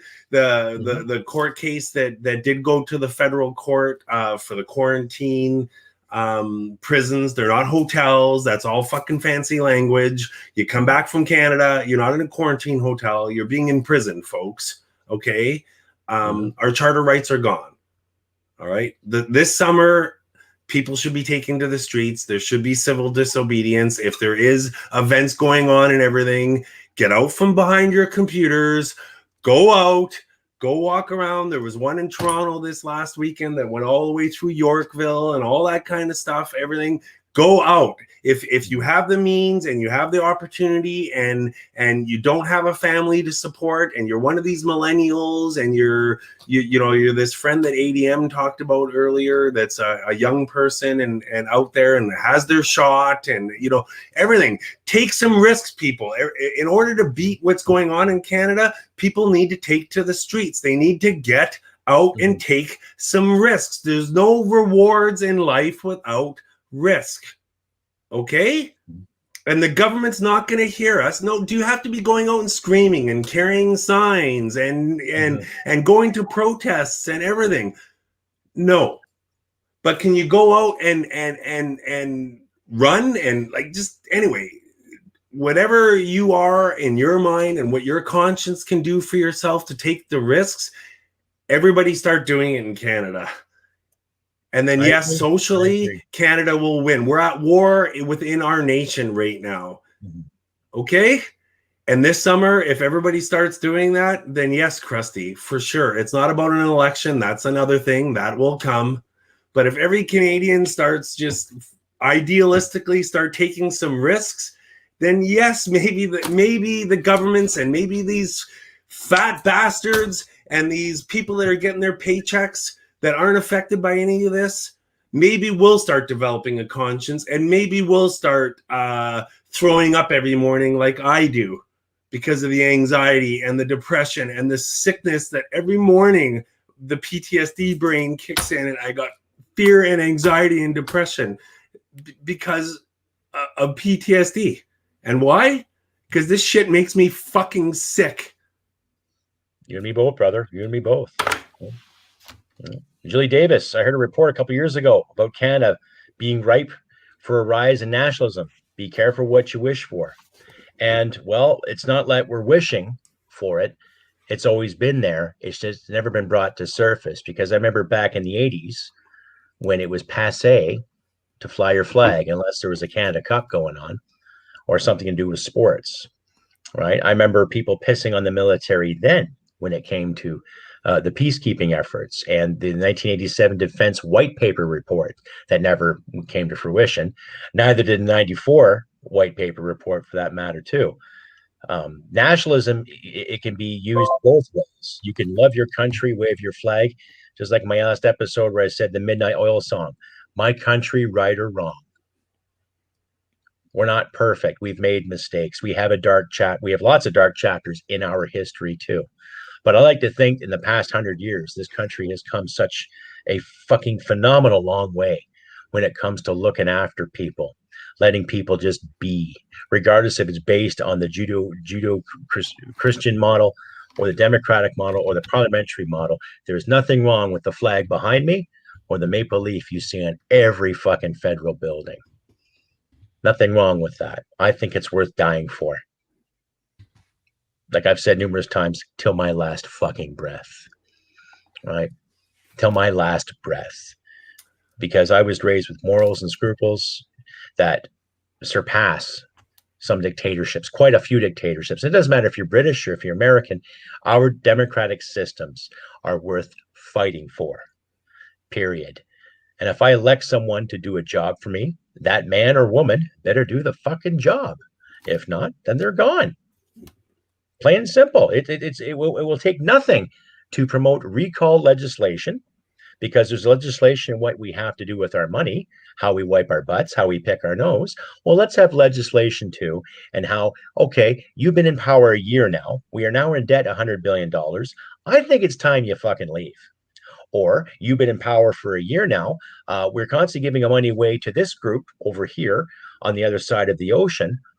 Why can't we fix this here? Oh, because you felt better doing that for them rather than your own. Okay, so you're not a team player. See ya. Done. You know what I mean? Right? I'm trying to keep the swearing down to a roll. That's why I'm making all these gestures and stuff too. So, see, you like the fart sounds, eh, Chris? Yeah. Right. The point I'm trying to get to is that there's nothing wrong with loving your nation. Doesn't matter. Because ADM, how many times have you watched a World Cup and Toronto just lights up with national flags of every country? Portugal, Spain, Greece, Italy, Moldova, Romania, Poland, Britain, our beloved British. Every time there's a World Cup. And I tell you, that's one hell of a celebration. It is, but if that's what I have to sacrifice so I can live in a place where things happen substantively, I'm perfectly willing to forego the World Cup BS and the jingoistic glad handling and the driving around with the flags flapping outside your car windows or off your side views, or your they call it the hood mask. You know, you can take the whole flag on your hood, whatever, wrap it around hood apron, whatever they call it. That's really insignificant in comparison to what we're going through over here. Like, you hold people in a city prisoner. Why? There was a comment here. I was looking in the scrolling bit of comments. People in the city really take it tough. You know, they do the hard yards in the city because the city costs a lot of money. And the minute you bar people in the city from actually trading and transacting and like I made a joke earlier, like having idea sex, I call it, you know, like having idea. The minute you do that in a city, not in a rural area, but in a city, you basically turn the city into like a camp, you know, into like a prison camp, because nobody can do nothing, nobody can go anywhere, nobody can earn, nobody can pay their bills. I mean, it's the knock-on effects are like the person loses their job at the hospitality business. Hospitality business pays really well, but it's paid in cash tips. Nobody's going to the restaurant. You're not getting any money. You can't pay your rent. So who do you go? Well, somebody covers your ass. You go to your folks, you go to your friend, you go to your boyfriend. He covers you. How long does that last? A few months. They can't do it indefinitely. I'm sure there's people that can do it indefinitely, but there's probably more people that can't. So the knock-on effects, like people get more impoverished, and then the impoverishment leads to psychological ennui and depression and all those other knock-on effects. So the city really takes it hard. I know I always take the mickey out of Toronto, and rightfully so, but here I am living in the city. Like, what's the bottom? What's the floor? Like, when do we slam onto the rock bottom and it's like, enough is enough? Like, clearly we haven't reached the rock bottom yet. And when that does happen in a city, I really shudder to see what happens. It's funny though, you still see people buying and selling houses like they're behaving like this is just like a nuisance. And if it were just a nuisance, we'd all be going about our business, and with the occasional person getting sick and with the occasional person in the ICU, you know, but it's not like, it's like the whole thing's been, you know, like the way that people interact, like everything, the dialogue, the conversation, everything has been fundamentally changed. And once this kind of whatever transpires, the recovery is not going to be like the how did the Germans call it, Wirtschaftswunder, you know, the economic miracle in the 50s. It's not going to be like the Wirtschaftswunder. We're not Germans here in the sense of we're not industrious. Like, all of us are all industrious and want to build the city back up from scratch. We're not like that here. It's going to be a long time in coming. There's a lot of people on the pokey rolls. There's a lot of people that like their benefits. I talk to people every day. Like, I'm not going to leave Canada. What about my benefits? I paid, like boomers talk like this all the time. I paid into the system. I paid my benefits. I paid my benefits for decades. I'm not going to leave. I don't like it, but I'm not going to leave. I mean, I want to get my money's worth, right? And replicate that conversation over tens of thousands of people. I don't want to leave. I paid into the system for the last 35 years. I don't like it. I think it's draconian. I think it's authoritarian. But I'm not going to go and move down to Florida. I'm not going to go move to the Caymans. I'm not going to go and move to you name it, right? So it's like that. Like, that's what I mean. Like, it's all fine and dandy for people to have a big mouth, but if they're not actually going to put their money where their mouth is, it's just a bunch of people talking smack, right? Mhm. City life. City life, yes. I remember the enjoyment I had with being in the cities at the time, the music and the art and the sports and the choices, insurmountable choices, right? I mean, there's more than one bar in this town. Great, right? But from ADM's point of view too, when I do see, the attitude, especially when it comes to, all my benefits, everything I worked for. Yeah, our parents are part of that generation where the CPP became, the Canada pension plan was a good thing, baby bonuses and all that, different things. The more you worked, the more you pay your taxes, the more you're rewarded, all that good stuff too.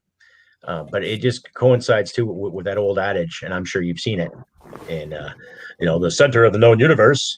How a lot of these cities treat the rural areas too, and without the rural areas, you wouldn't get the trucks to come in to drop off the beautiful steaks and the beautiful drafts and the beautiful items to make such beautiful articles of clothing, right? You wouldn't have the opportunities to make said things. You'd have more city gardens, more urban gardens popping up to create the great produce you can find at Loblaws and other chains. Do you remember Nob Hill Farms, that great store? Sure do. What a great Cherry store Street. that was. Cherry Street. Yeah. What a great store that used to be too. What happened to that place? Got bought out by a Chinese chain called T&T. Oh, TNT. Oh, yeah. Yes, TNT. Yeah.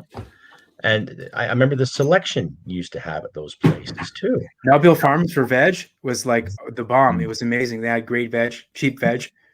Farm boy. Yeah.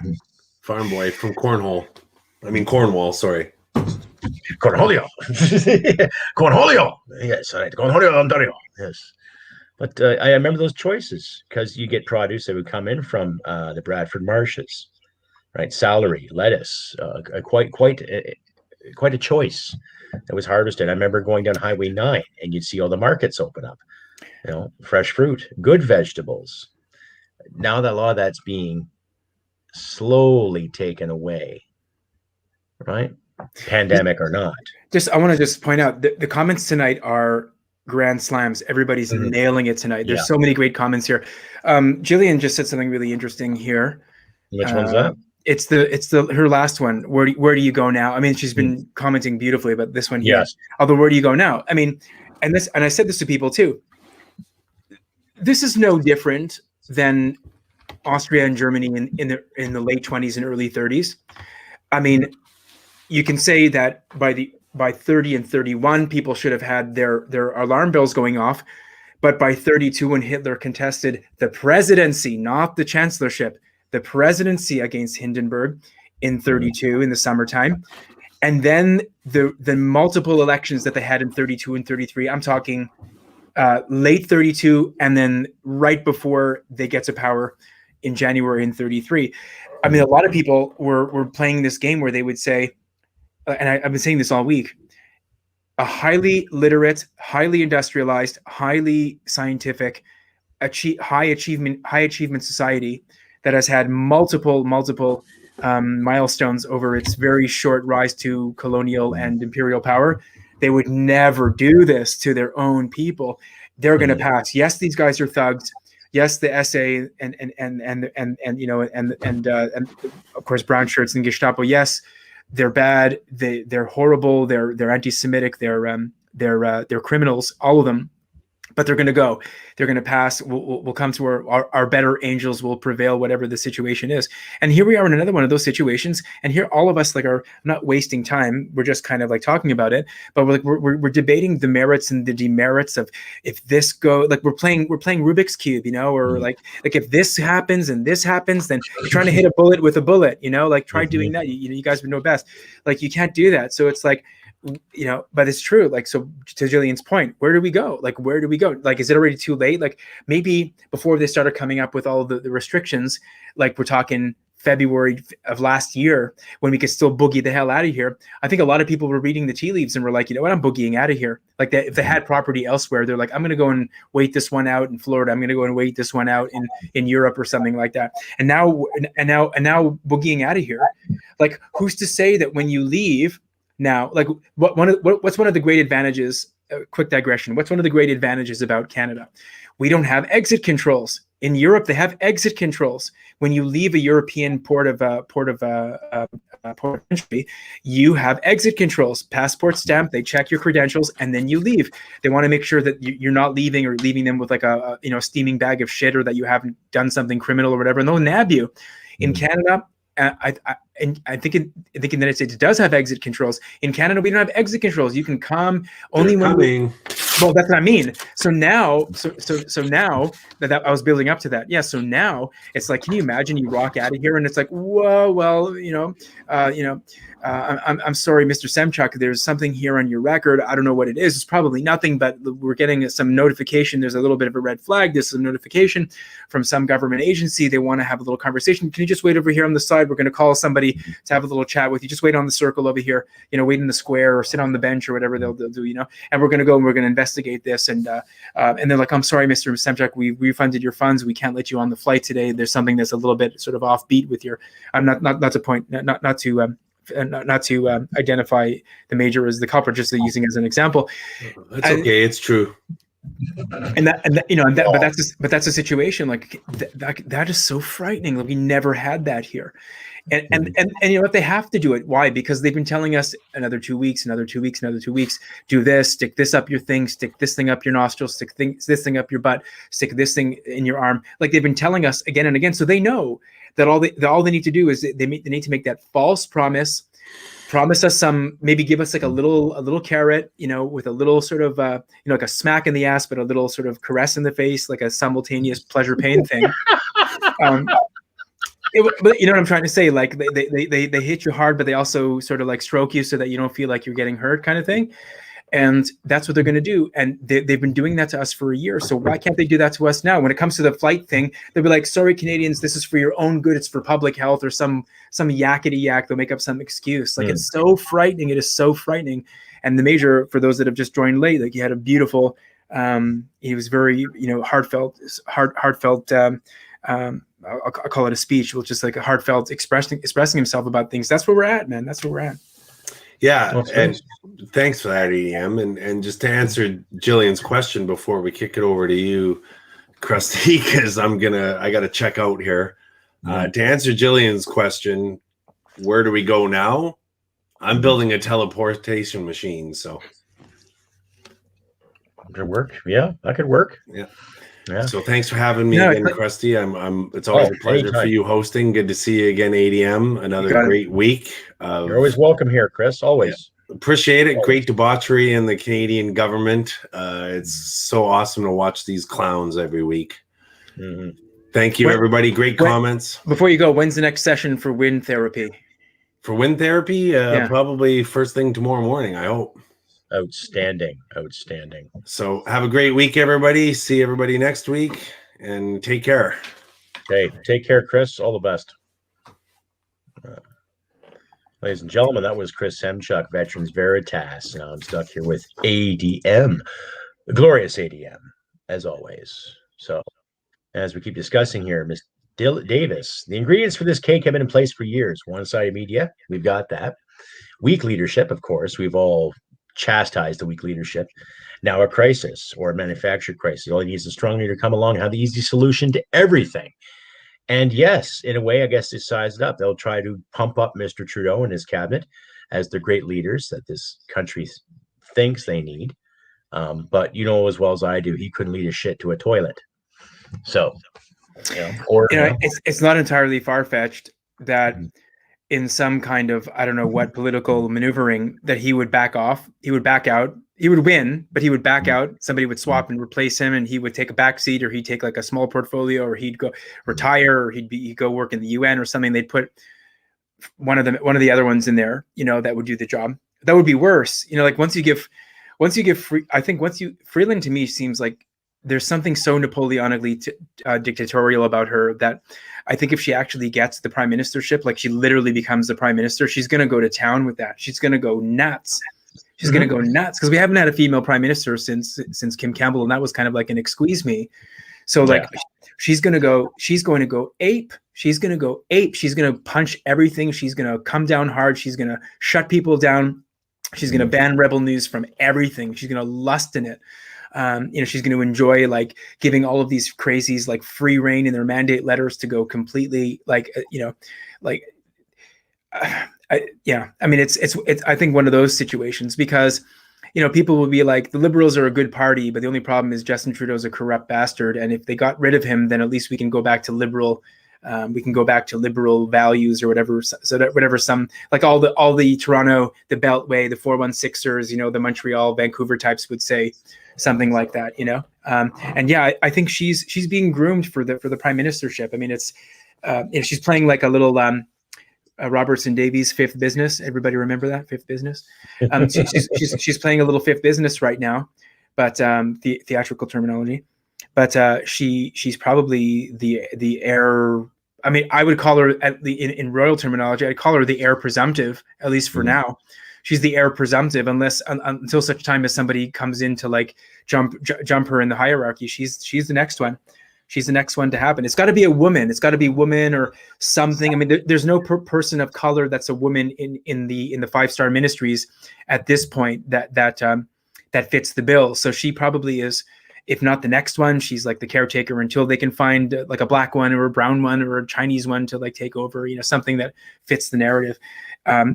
Anybody that's not at least considering that as a possibility is really not looking at the political landscape with a very sober eye. Everybody's being a little bit too Pollyanna-ish, I think.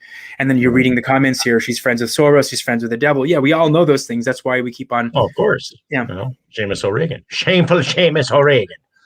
Yes, what a twat waffle extraordinaire. Yes, the term twat waffle. That's for my parents. They like me when I say that in my show.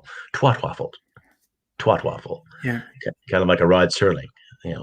Submitted for your approval. The twat waffle says exactly.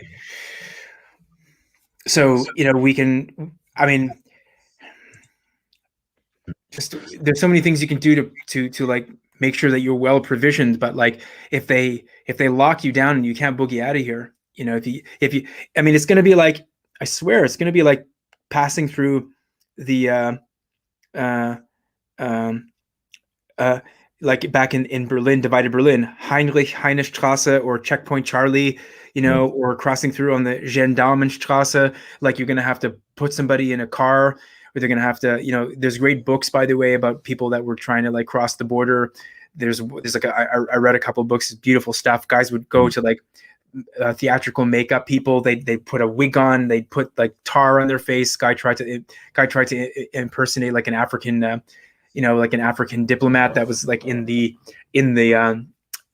communist bloc, and drive under diplomatic pretenses, and then getting out and like they detect him, and then once he gets into the West, he just jumps out of the car and he goes, "I'm, can't touch me now. I'm in the West already." Like it's gonna be like that. You're gonna have situations like that. Anybody that thinks that that's not coming is really not tapped into what's going on. It's just they're just not. Yeah, that's the thing, because I hate to say it, but I'm going to agree with you on that. It's going to be a real shit show, especially when we come to the vaccine passports. Mike Baker says a long border. I mean, good point too. Go ahead.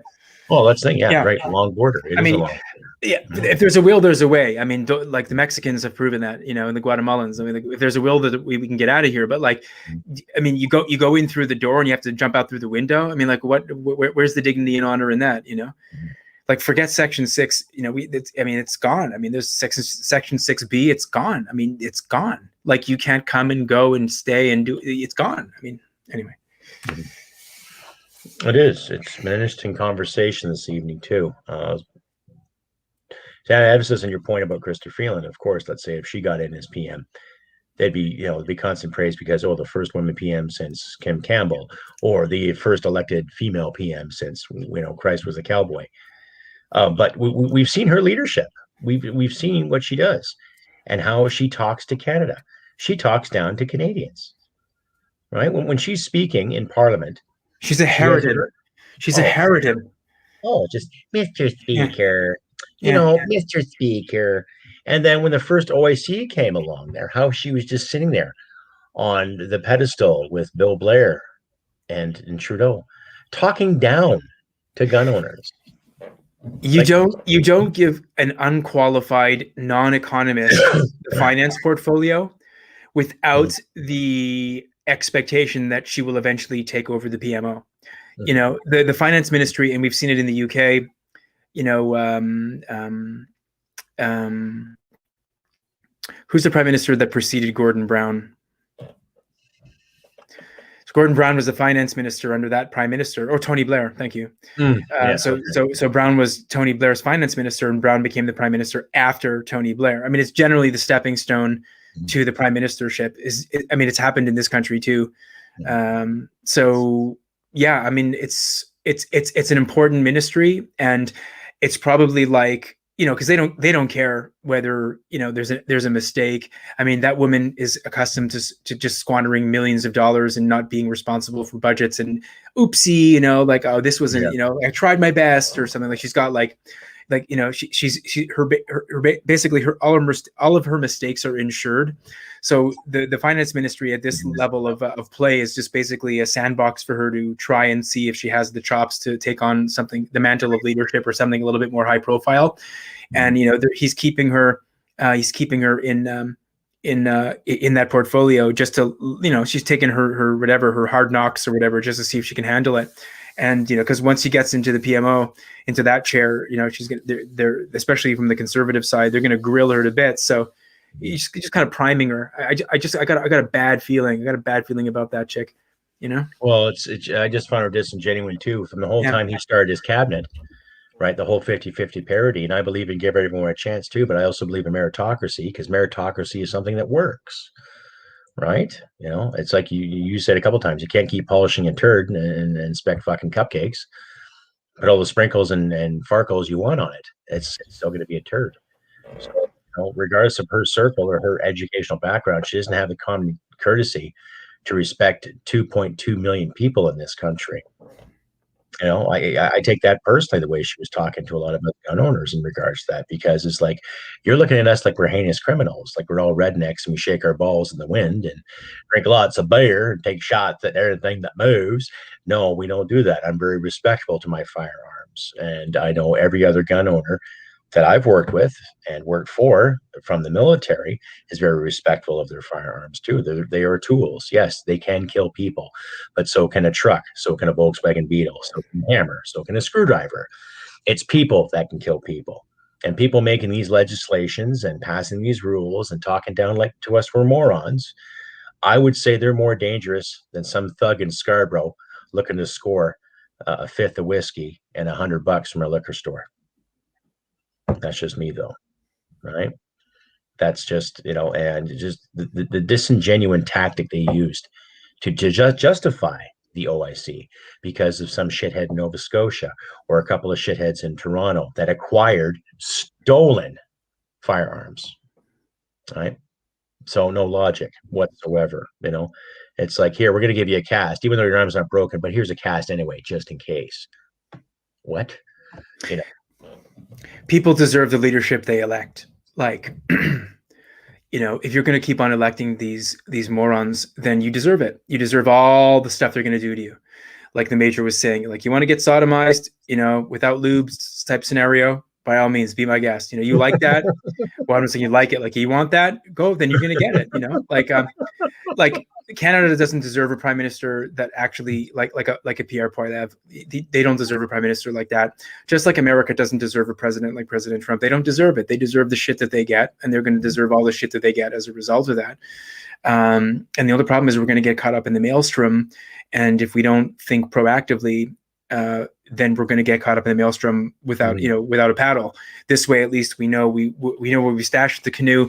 We know where we've stashed the provisions. We know where all the ammo is. We know where the firearms are. We know where all of our food is. We know how to fix things, whatever. We've got all the pills and the things it's like Mike Baker stocking up on lubes. I like that. But cheeky.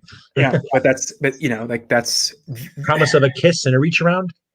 Like, it's just. Well, it is because like I can see, let's say in your city where you live, okay, I would say personally it'd be beneficial to have a firearm. It would be beneficial to have a firearm, and especially if we had laws in this country where you are allowed to defend yourself. Now, I know for a fact that you're allowed to use force with force, but regardless if it was he had a bat and you had a bat and you both took one swing at each other, you'd still go to court and you still have to defend that. That's what's going to cost you anywhere from $5,000 for meager representation or something provided to you by the state or the province, or something a bit higher. And it's going to cost anyway in the long run. So more or less, someone breaks in my house, I cannot use my gun. I cannot. That's where it gets scary. Great comment by Mark Dietz. Are we actually sure that we get the leaders that we elect? I mean, yeah, of course, the skullduggery and Dominion voting and all that other stuff. Yes, but by that I mean to say is like it's permissible. Yeah, well, I mean, in terms of Alberta and Saskatchewan, no, they don't actually elect those people, so they get they don't want that, so they don't vote for that. I think that's what he meant by that. He wasn't referring to voter fraud, but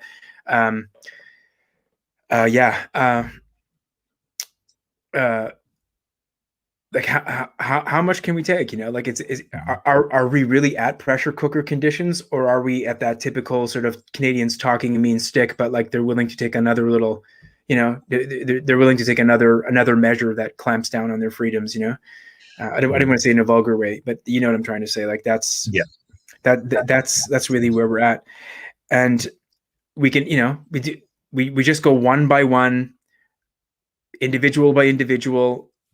Sometimes you have to repeat yourself, not till you're blue in the face, hopefully, but sometimes you have to exhaust yourself in repeating. And the expectation is that person will go and then end up conveying the information onward, hopefully. I've turned a few people. I mean, I think I have turned a few people myself. I've spoken to them, I've explained, I've laid things out, try to bust through the narrative, try to point out their faulty logic or their faulty reasoning, or try to wean them off of the TV, for crying out loud, or off of bullshit websites.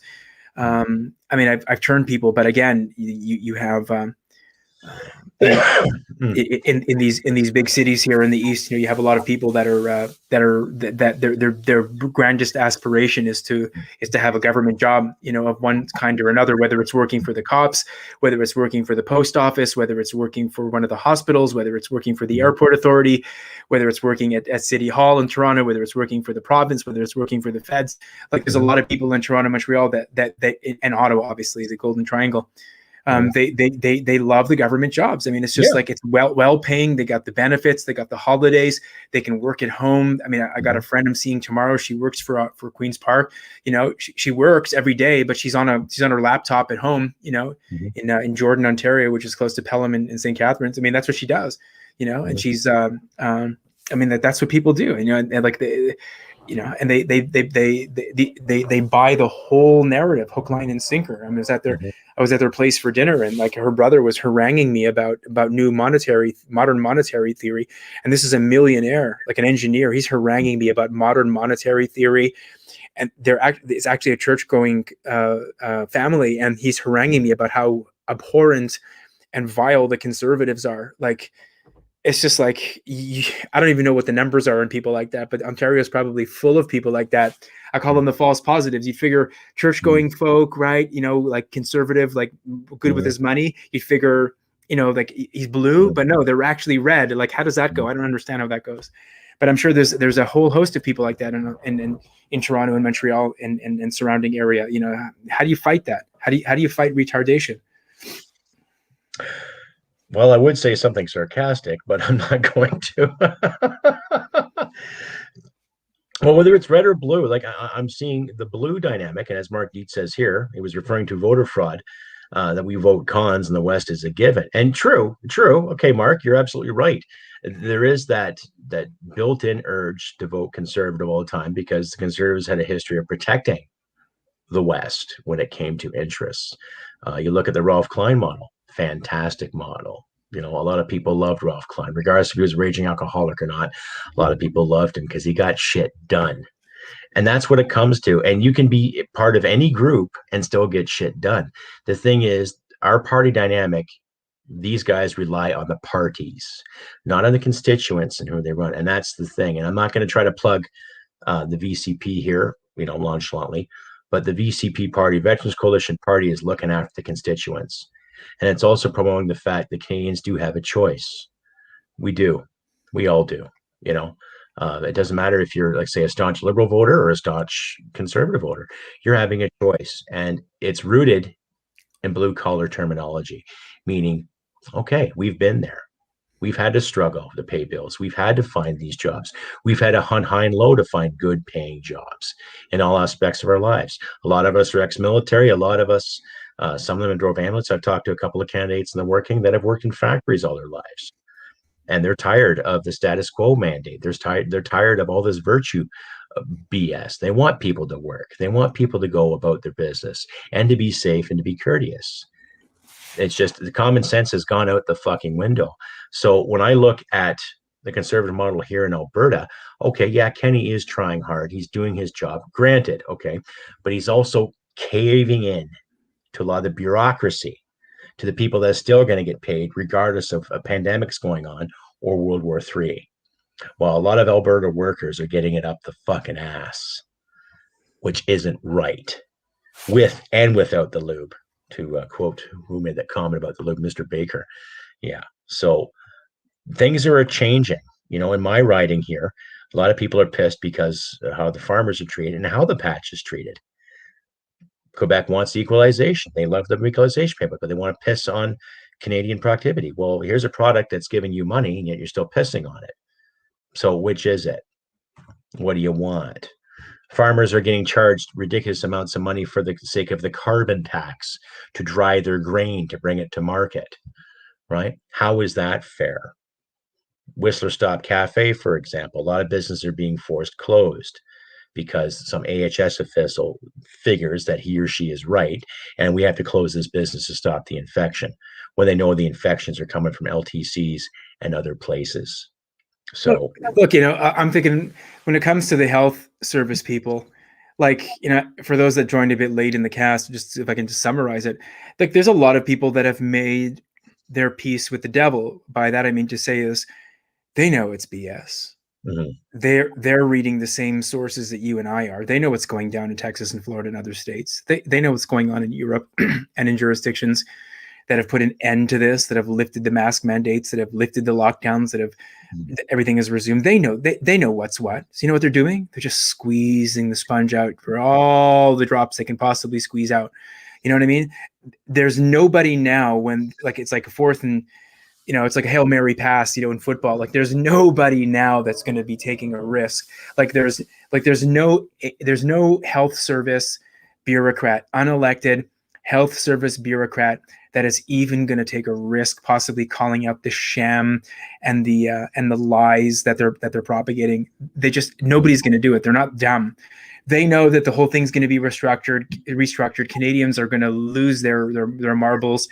There's going to be a reckoning. They're going to want to turn the whole agency over. There, just like the blood. I was just commenting on my vlog the other day. Just like the blood scandal, they had to restructure the blood donation network. It went from being the Red Cross that was responsible to Canadian Blood Services and Emma Quebec in Quebec. So in the same way, they'll restructure the health service, the health units. They'll find another way of appointing or electing or whatever you want to call it, the medical officer of health. But while they have it going good, squeeze out all possible benefits that they can, because they know maybe their days are numbered too. They know their days are numbered, and that's the perfidy of it. That's the crime of it all. That it's become, we've become so self-absorbed. Like, we're just so self-absorbed.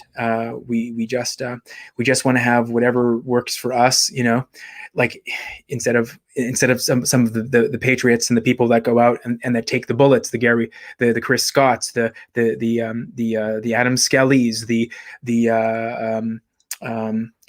Naomi Kleins, what's her name? The woman that's Ralph Klein's niece in Innisfail. Oh, anyway, yeah.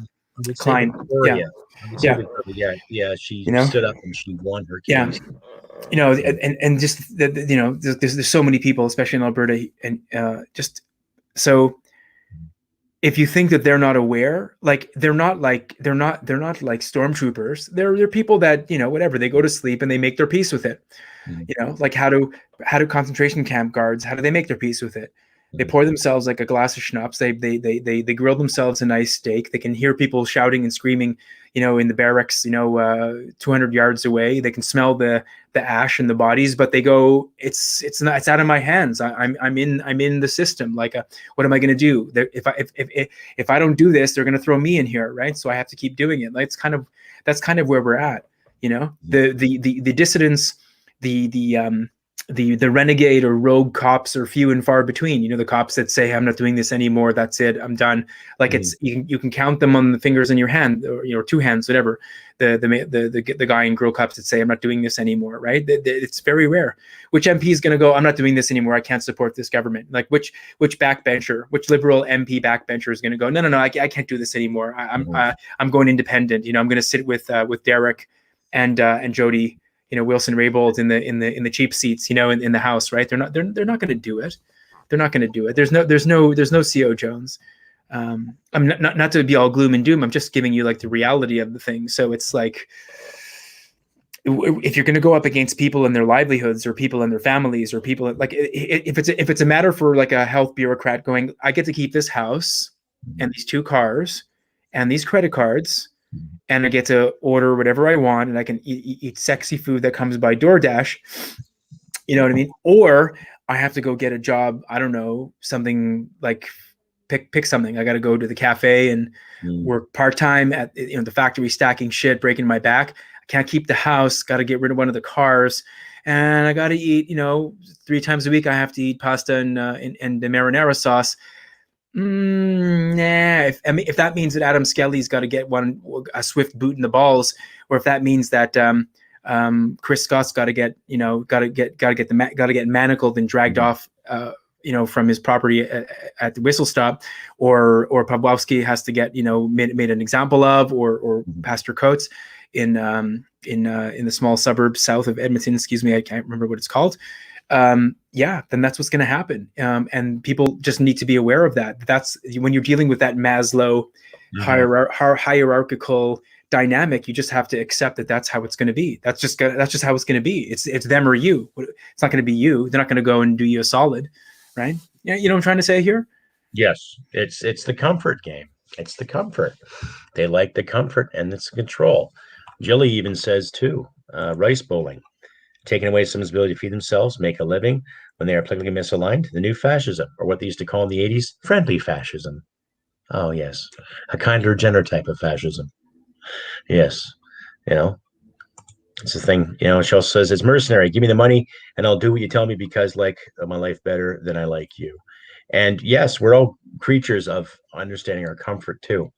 But then let's say even go ahead. I'm sorry. I was jumping. No, that's okay. We're all creatures like our comfort. Like I like the fact I can turn my lights on in my house.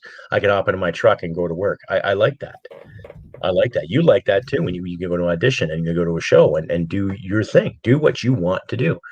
But every time I turn on the tube and I am seeing some experts tell me the pros and cons of how I have to live my life yet again, it gets a little annoying. And it's like, okay, you're getting paid all this money to sit in television to tell me what to think, what to do, when to pick my nose, like my adverts for the NDP and the Liberal Party, right?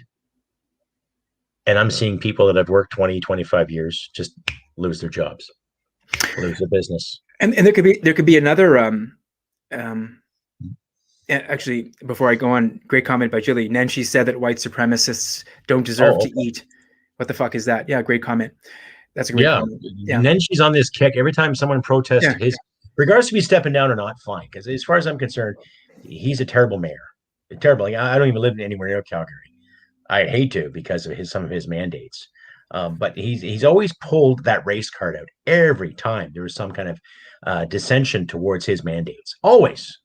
And I'm just like, what? Like, if you don't like it, get the fuck out of Alberta. That's Alberta, dude. Like, get the fuck out of Alberta. Alberta's about like, it's organic, baby. It's like it's soul. It's rustic. It's like playing for keeps. You don't like it, get the fuck out of it. Come back here. Come back to Ontario where you're born. Well, really, Yeah. and just because somebody who happens to be white and they're protesting, that doesn't mean they're white supremacists. Like that's disingenuous. And thank you for bringing that to terms, Jilly. Like, really, like, then she's always pulled that. The same as all the Motley Notleys and all the Janice Irwins talking about, oh, it's white supremacy if you speak your mind. Oh my God, you have a tiki torch. You must be a racist. Like, what? You can still buy tiki torches at Canadian Tire, for crying out loud. I don't think they've ended the market just yet on that. So, like it's disingenuous politics as always. If you're in the game long enough, like if you're in power as long as Nenshi or any of these liberal MPs, like psychologically you begin to turn. Like it begins to affect you on a cellular level. What do I mean? Like you start believing the shit that you're shoveling, right? Mm-hmm. You're saying it to yourself often enough that it becomes like your reality. Mm-hmm. With some of these bureaucrats that are coming in, like all these nimrods that are coming into these shops in Edmonton, these health service bureaucrats that come, packing heat with their two little, with their two bodyguards, whatever you want to, their muscle. Psychologically, you might not get them to admit this, but psychologically, they're furious at the people that are opening up. They're like, dude, like, why are you making this difficult? Like, don't you understand? Like, you know what I'm trying to say? Like, they go, why are you doing this? Like, there's a law. Like, we're telling you to close. Why are you opening? Like, even though the whole thing's a bunch of BS, even though you can shout from the rooftops that the science proves that there's no transmission, we're not super spreaders, there's no people dying in the archery shop, like, but they believe their own shit after a while, like they bought into it. They're like, like, it's incredible. Like you can, the facts can stare them straight in the face, but like they've been getting the messaging since they started the gig. And it's like, for them, it's become a reality. I don't know. When you tell like little white lies, not you, but like somebody tells white lies. Mm-hmm. If you tell the story often enough, it becomes your reality. Like you've rehearsed it so often that it's become muscle memory, right? So like when it comes to these health enforcements, like it becomes muscle memory. Like I remember here in Toronto when in the early 90s, they started issuing parking tickets on a massive scale. I don't know if you remember, like there were parking tickets, you'd get a parking ticket, but it wasn't like there was somebody walking around. I remember this because my father had a shop on Spadina Avenue and I used to go down there as a kid all the time. And I remember this because for those that know Toronto, Spadina Avenue, and you'll know this, Crusty, Spadina Avenue used to be like pothole, pockmarked, cobblestone, slapdash street. No cabbie wanted to drive down it. It was like rickety. You could get you have an alignment problem. There was no streetcar. There was no 510 or whatever the number that used to go down the spine of Spadina. It was just like it ended at Front Street, at Front Street. Didn't go beyond. There was no Sky Dome. That's all later. And Spadina was like, it was like you took your chances. Like I remember my dad driving down the street and the car was like in his boat. It was like we were bouncing. Stories about that. Yeah. we were bouncing around. So what am I trying to say with this? I forgot already. What was I got so involved in the story, I forgot what I was going to say. Spadina. Yeah, that's right. Yeah, I remember. Yeah, so like, so the way that Spadina was when you used to park, it was like you used to park on an angle. You know how it wasn't like parallel parking? Like they had like these diagonal strips, and you used to scooch into the stall. Like that's how you used to park on Spadina. Okay, so they changed all of that.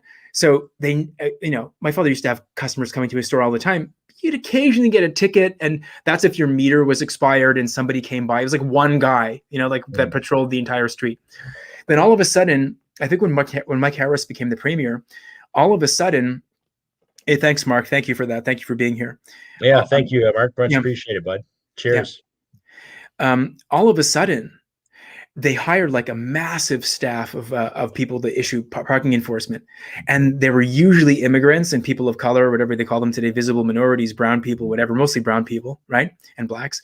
So all of a sudden, and there were like dozens that were patrolling like Queen Street, Spadina, Adelaide, Richmond, like that whole area, walking up and down the street. And if in a minute, before we had the electronic ticketing, it was just like the chit that you buy, you pop your coins in the machine and it dispenses the little chit. So before that, a minute expired on the meter, bam, yellow ticket on your dash, right? Like, and people would go ape. I remember this as clear as day in my 20s. There were people that would go ape. They would threaten the PKE. They say, you take this fucking thing, you better fucking rip it up and cancel it. So then they started wearing bulletproof vests. I'm serious. They never wore bulletproof vests when they started. Then they started wearing bulletproof vests. And then it became the law that you can't harass them. If you harass them, it's like harassing a police officer, so that they put the teeth of the law behind it. It was like one thing after another, and people got used to it. People got used to it. But I remember when they started issuing the tickets, people were livid. They were livid. I mean, like, with fist fights. There were fist fights. Remember Squeegee Kids? Yep. We had Squeegee Kids. Like, I can just imagine Alberta, they beat the crap out of these kids. But like, did you have Squeegee Kids? So you'd stop your car at Spadina and Queen, and then there's no cell phone at that time. I mean, there was, but it wasn't like a smartphone. So like, you just stop and you listen to the radio, and the guy just comes up, like, ducks up under the car and spits on your like in New York, he spits on your windshield and he starts wiping it, and you're like, no, don't touch my fucking car. Like, what do you get out of the car? Like, what are you doing? He's like, shut up, like, and he wipes it. And then if you didn't pay them or you didn't throw them a few coins, like, you kick your car. Like, we were like, we're not immune from that kind of thing in this town. Like, it's powder keg like. I mean, it can crack too. It can crack. I mean, I'm just trying to remember of incidences that I remember growing up. Like, it can crack. Toronto's not like it's not sedate. Oh, it's not the perfect city. That's for sure. For sure. So listen, time the episode, ladies and gentlemen, we'll get everyone's location, not your exact location. Please just chime in here on Sunday Fastball and tell us what province you're writing us or state. What's your 1020? So ADM is in the center of the universe, Toronto, and I'm in beautiful Wainwright, Alberta. Yes, cowboy country, oil country, farmer country, blue collar country at its finest. So please, everyone, tell us where you're from. Province or state will do just fine. So Jeremy Jackson comes from Waterloo.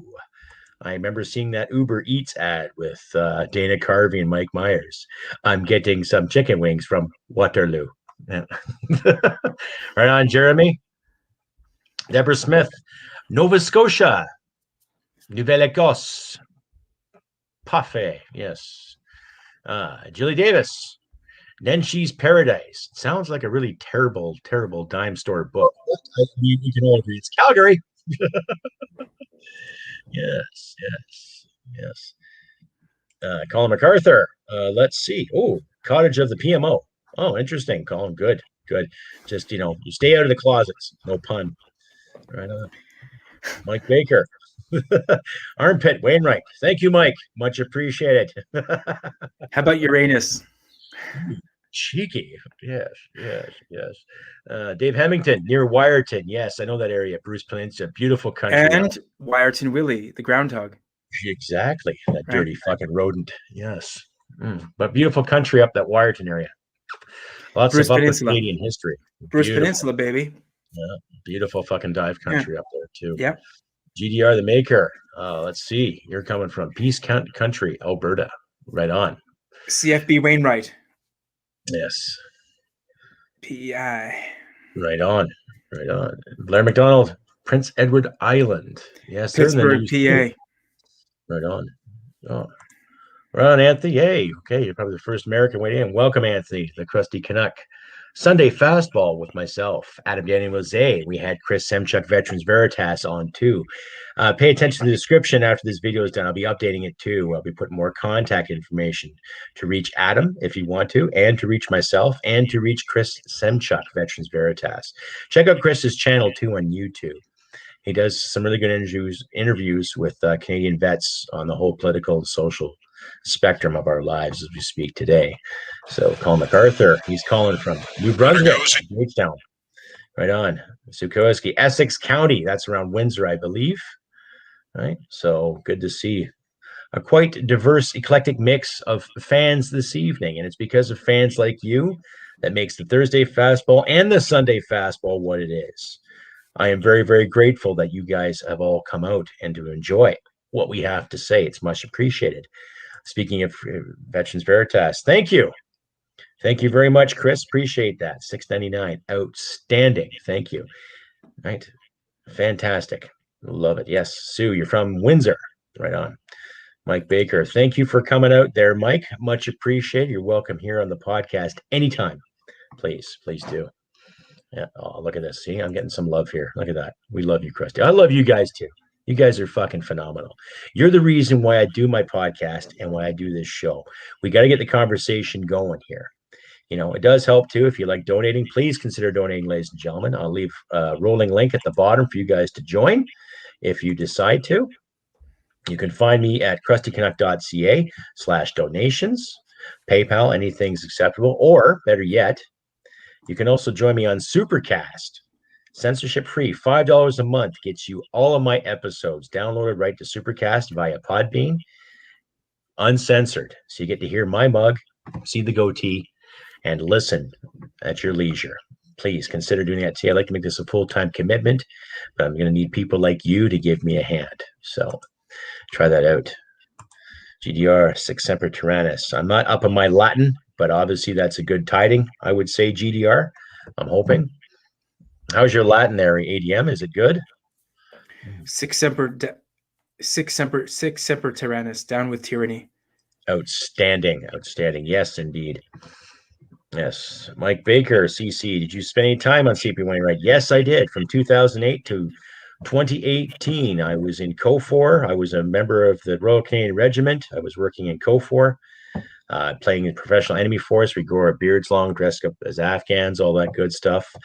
And then I went to the school as an instructor. So I had thus always to tyrants. Always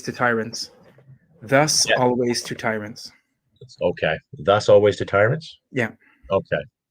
Well said, GDR. And I also spent time at range control the last couple of years just to get my head back in order.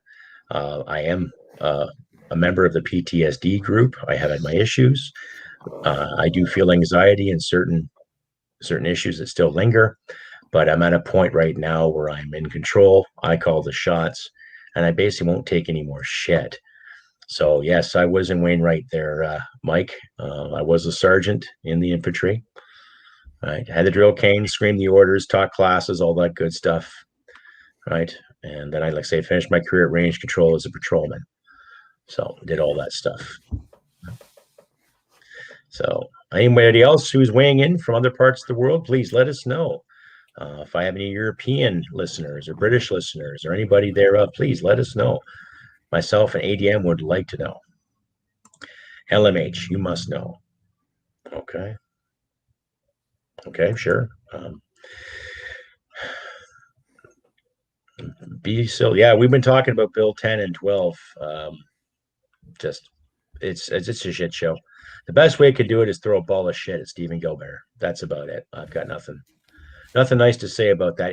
Any politician, doesn't matter what party, any politician would like to legislate something as ridiculous as that, even though we already have Canadian content laws that govern us. And ADM here would be a classic example of that, knowing what has to be Canadian when it's produced and when it's put out in the market, right? Considering your acting background, Adam, and your production backgrounds, I'm sure you see legislation and paperwork all the time dictating what has to be Canadian when you put something out in the film market or TV market or the stage for that matter as well. Right? Yeah. Now it's about hitting the marks. It's not about it's hitting the virtue marks. It's not about may the best man win type thing, right? There's going to be there's a forced leveling of the playing field. It's like coming in and giving somebody like, I don't know what it is in golf, but like 40 handicap or something like that. Like it's like giving somebody like a head start. Not to say some of these people are not qualified to do the job. It's just more like, can you imagine? Can you imagine writing an ad, whites only, please? They'd be hell to pay. Oh my God, that's the outrage. Looking only for white males. Sorry for all you. I call them putzes, right? Remember that POC putz? That's because putzes, because the C in Cyrillic, in Slavic languages is not ka, it's tsa. So by putz, the putzes. Anyway, well, that's the thing. It's when I've seen certain documents indicating putting emphasis on what color I am or whatever, and it's like, well, what's that got to do with the job? I never judge my soldiers based on the color of their skin or their gender. I made them show up to work on time to do what they could, the best they fucking could, and there you have it. I didn't care what they did at home. I didn't care how they dressed. I didn't care how they identified. When I never come across those issues. I've come across harassment issues that I've had to sort out via conflict resolution, the way we were trained. But I've never judged anybody on the color of their skin or their gender. You know, in some cases, you know as well as I do, there are people that might have to work harder in situations or not, but there's that opportunity that's there for everybody. It's there. It's there. If I was to audition for you to do, let's say, a comedic role or something like that, you'd expect me to use my tools, my qualifications based on, okay, I like your resume. Let's what you got. Same thing if you're going to take a factory job. What have you got? Impress me. Doesn't work like that in the big city, unfortunately. And see, that's the thing, you know. And that's why, you know, like it's artificial in the sense of it's from on high, it's ad hoc, it's top down. It produces like some very strange outcomes, and it makes people that are otherwise qualified and good to do the job, makes them feel very uncomfortable. So, yeah, if you don't like it, get out of the city, because that's the city. That's the city life for you. It's all about hitting the marks. Got to hit the marks. Mm-hmm. Well, get the brownie points. Well, ladies and gentlemen, this has been the Sunday Fastball with your truly crusty Canuck, Adam Daniel Mezei, and Chris the Veterans Veritas Semchuk. Next week, we'll be on again at the same time, 4 p.m. Mountain Standard Time. You can also catch me Thursday, sometimes 4 p.m., sometimes 5 p.m. Mountain Standard Time because of my work schedule. I will be on again this week. I don't know what guest I'll have just yet, but please stay posted to my community page and Facebook page for updates. This has been a beautiful and quite intellectual Mother's Sunday Day Fastball. And oh yes, exactly. And to all the mothers out there, well done. Happy Mother's Day to my mother, wherever you are, Mom. God loves you. I love you too. All right, to all the mothers out there, well done. Happy Mother's Day, everybody. Like I said, this has been the Crusty Canuck Sunday Fastball with yours, Crusty Canuck, and Adam Daniel Mezei. Take care. Do what we can to help each other out in these trying times. And remember, humanity and merit wins the day. Take care, and we'll see you next week, folks. Bye for now.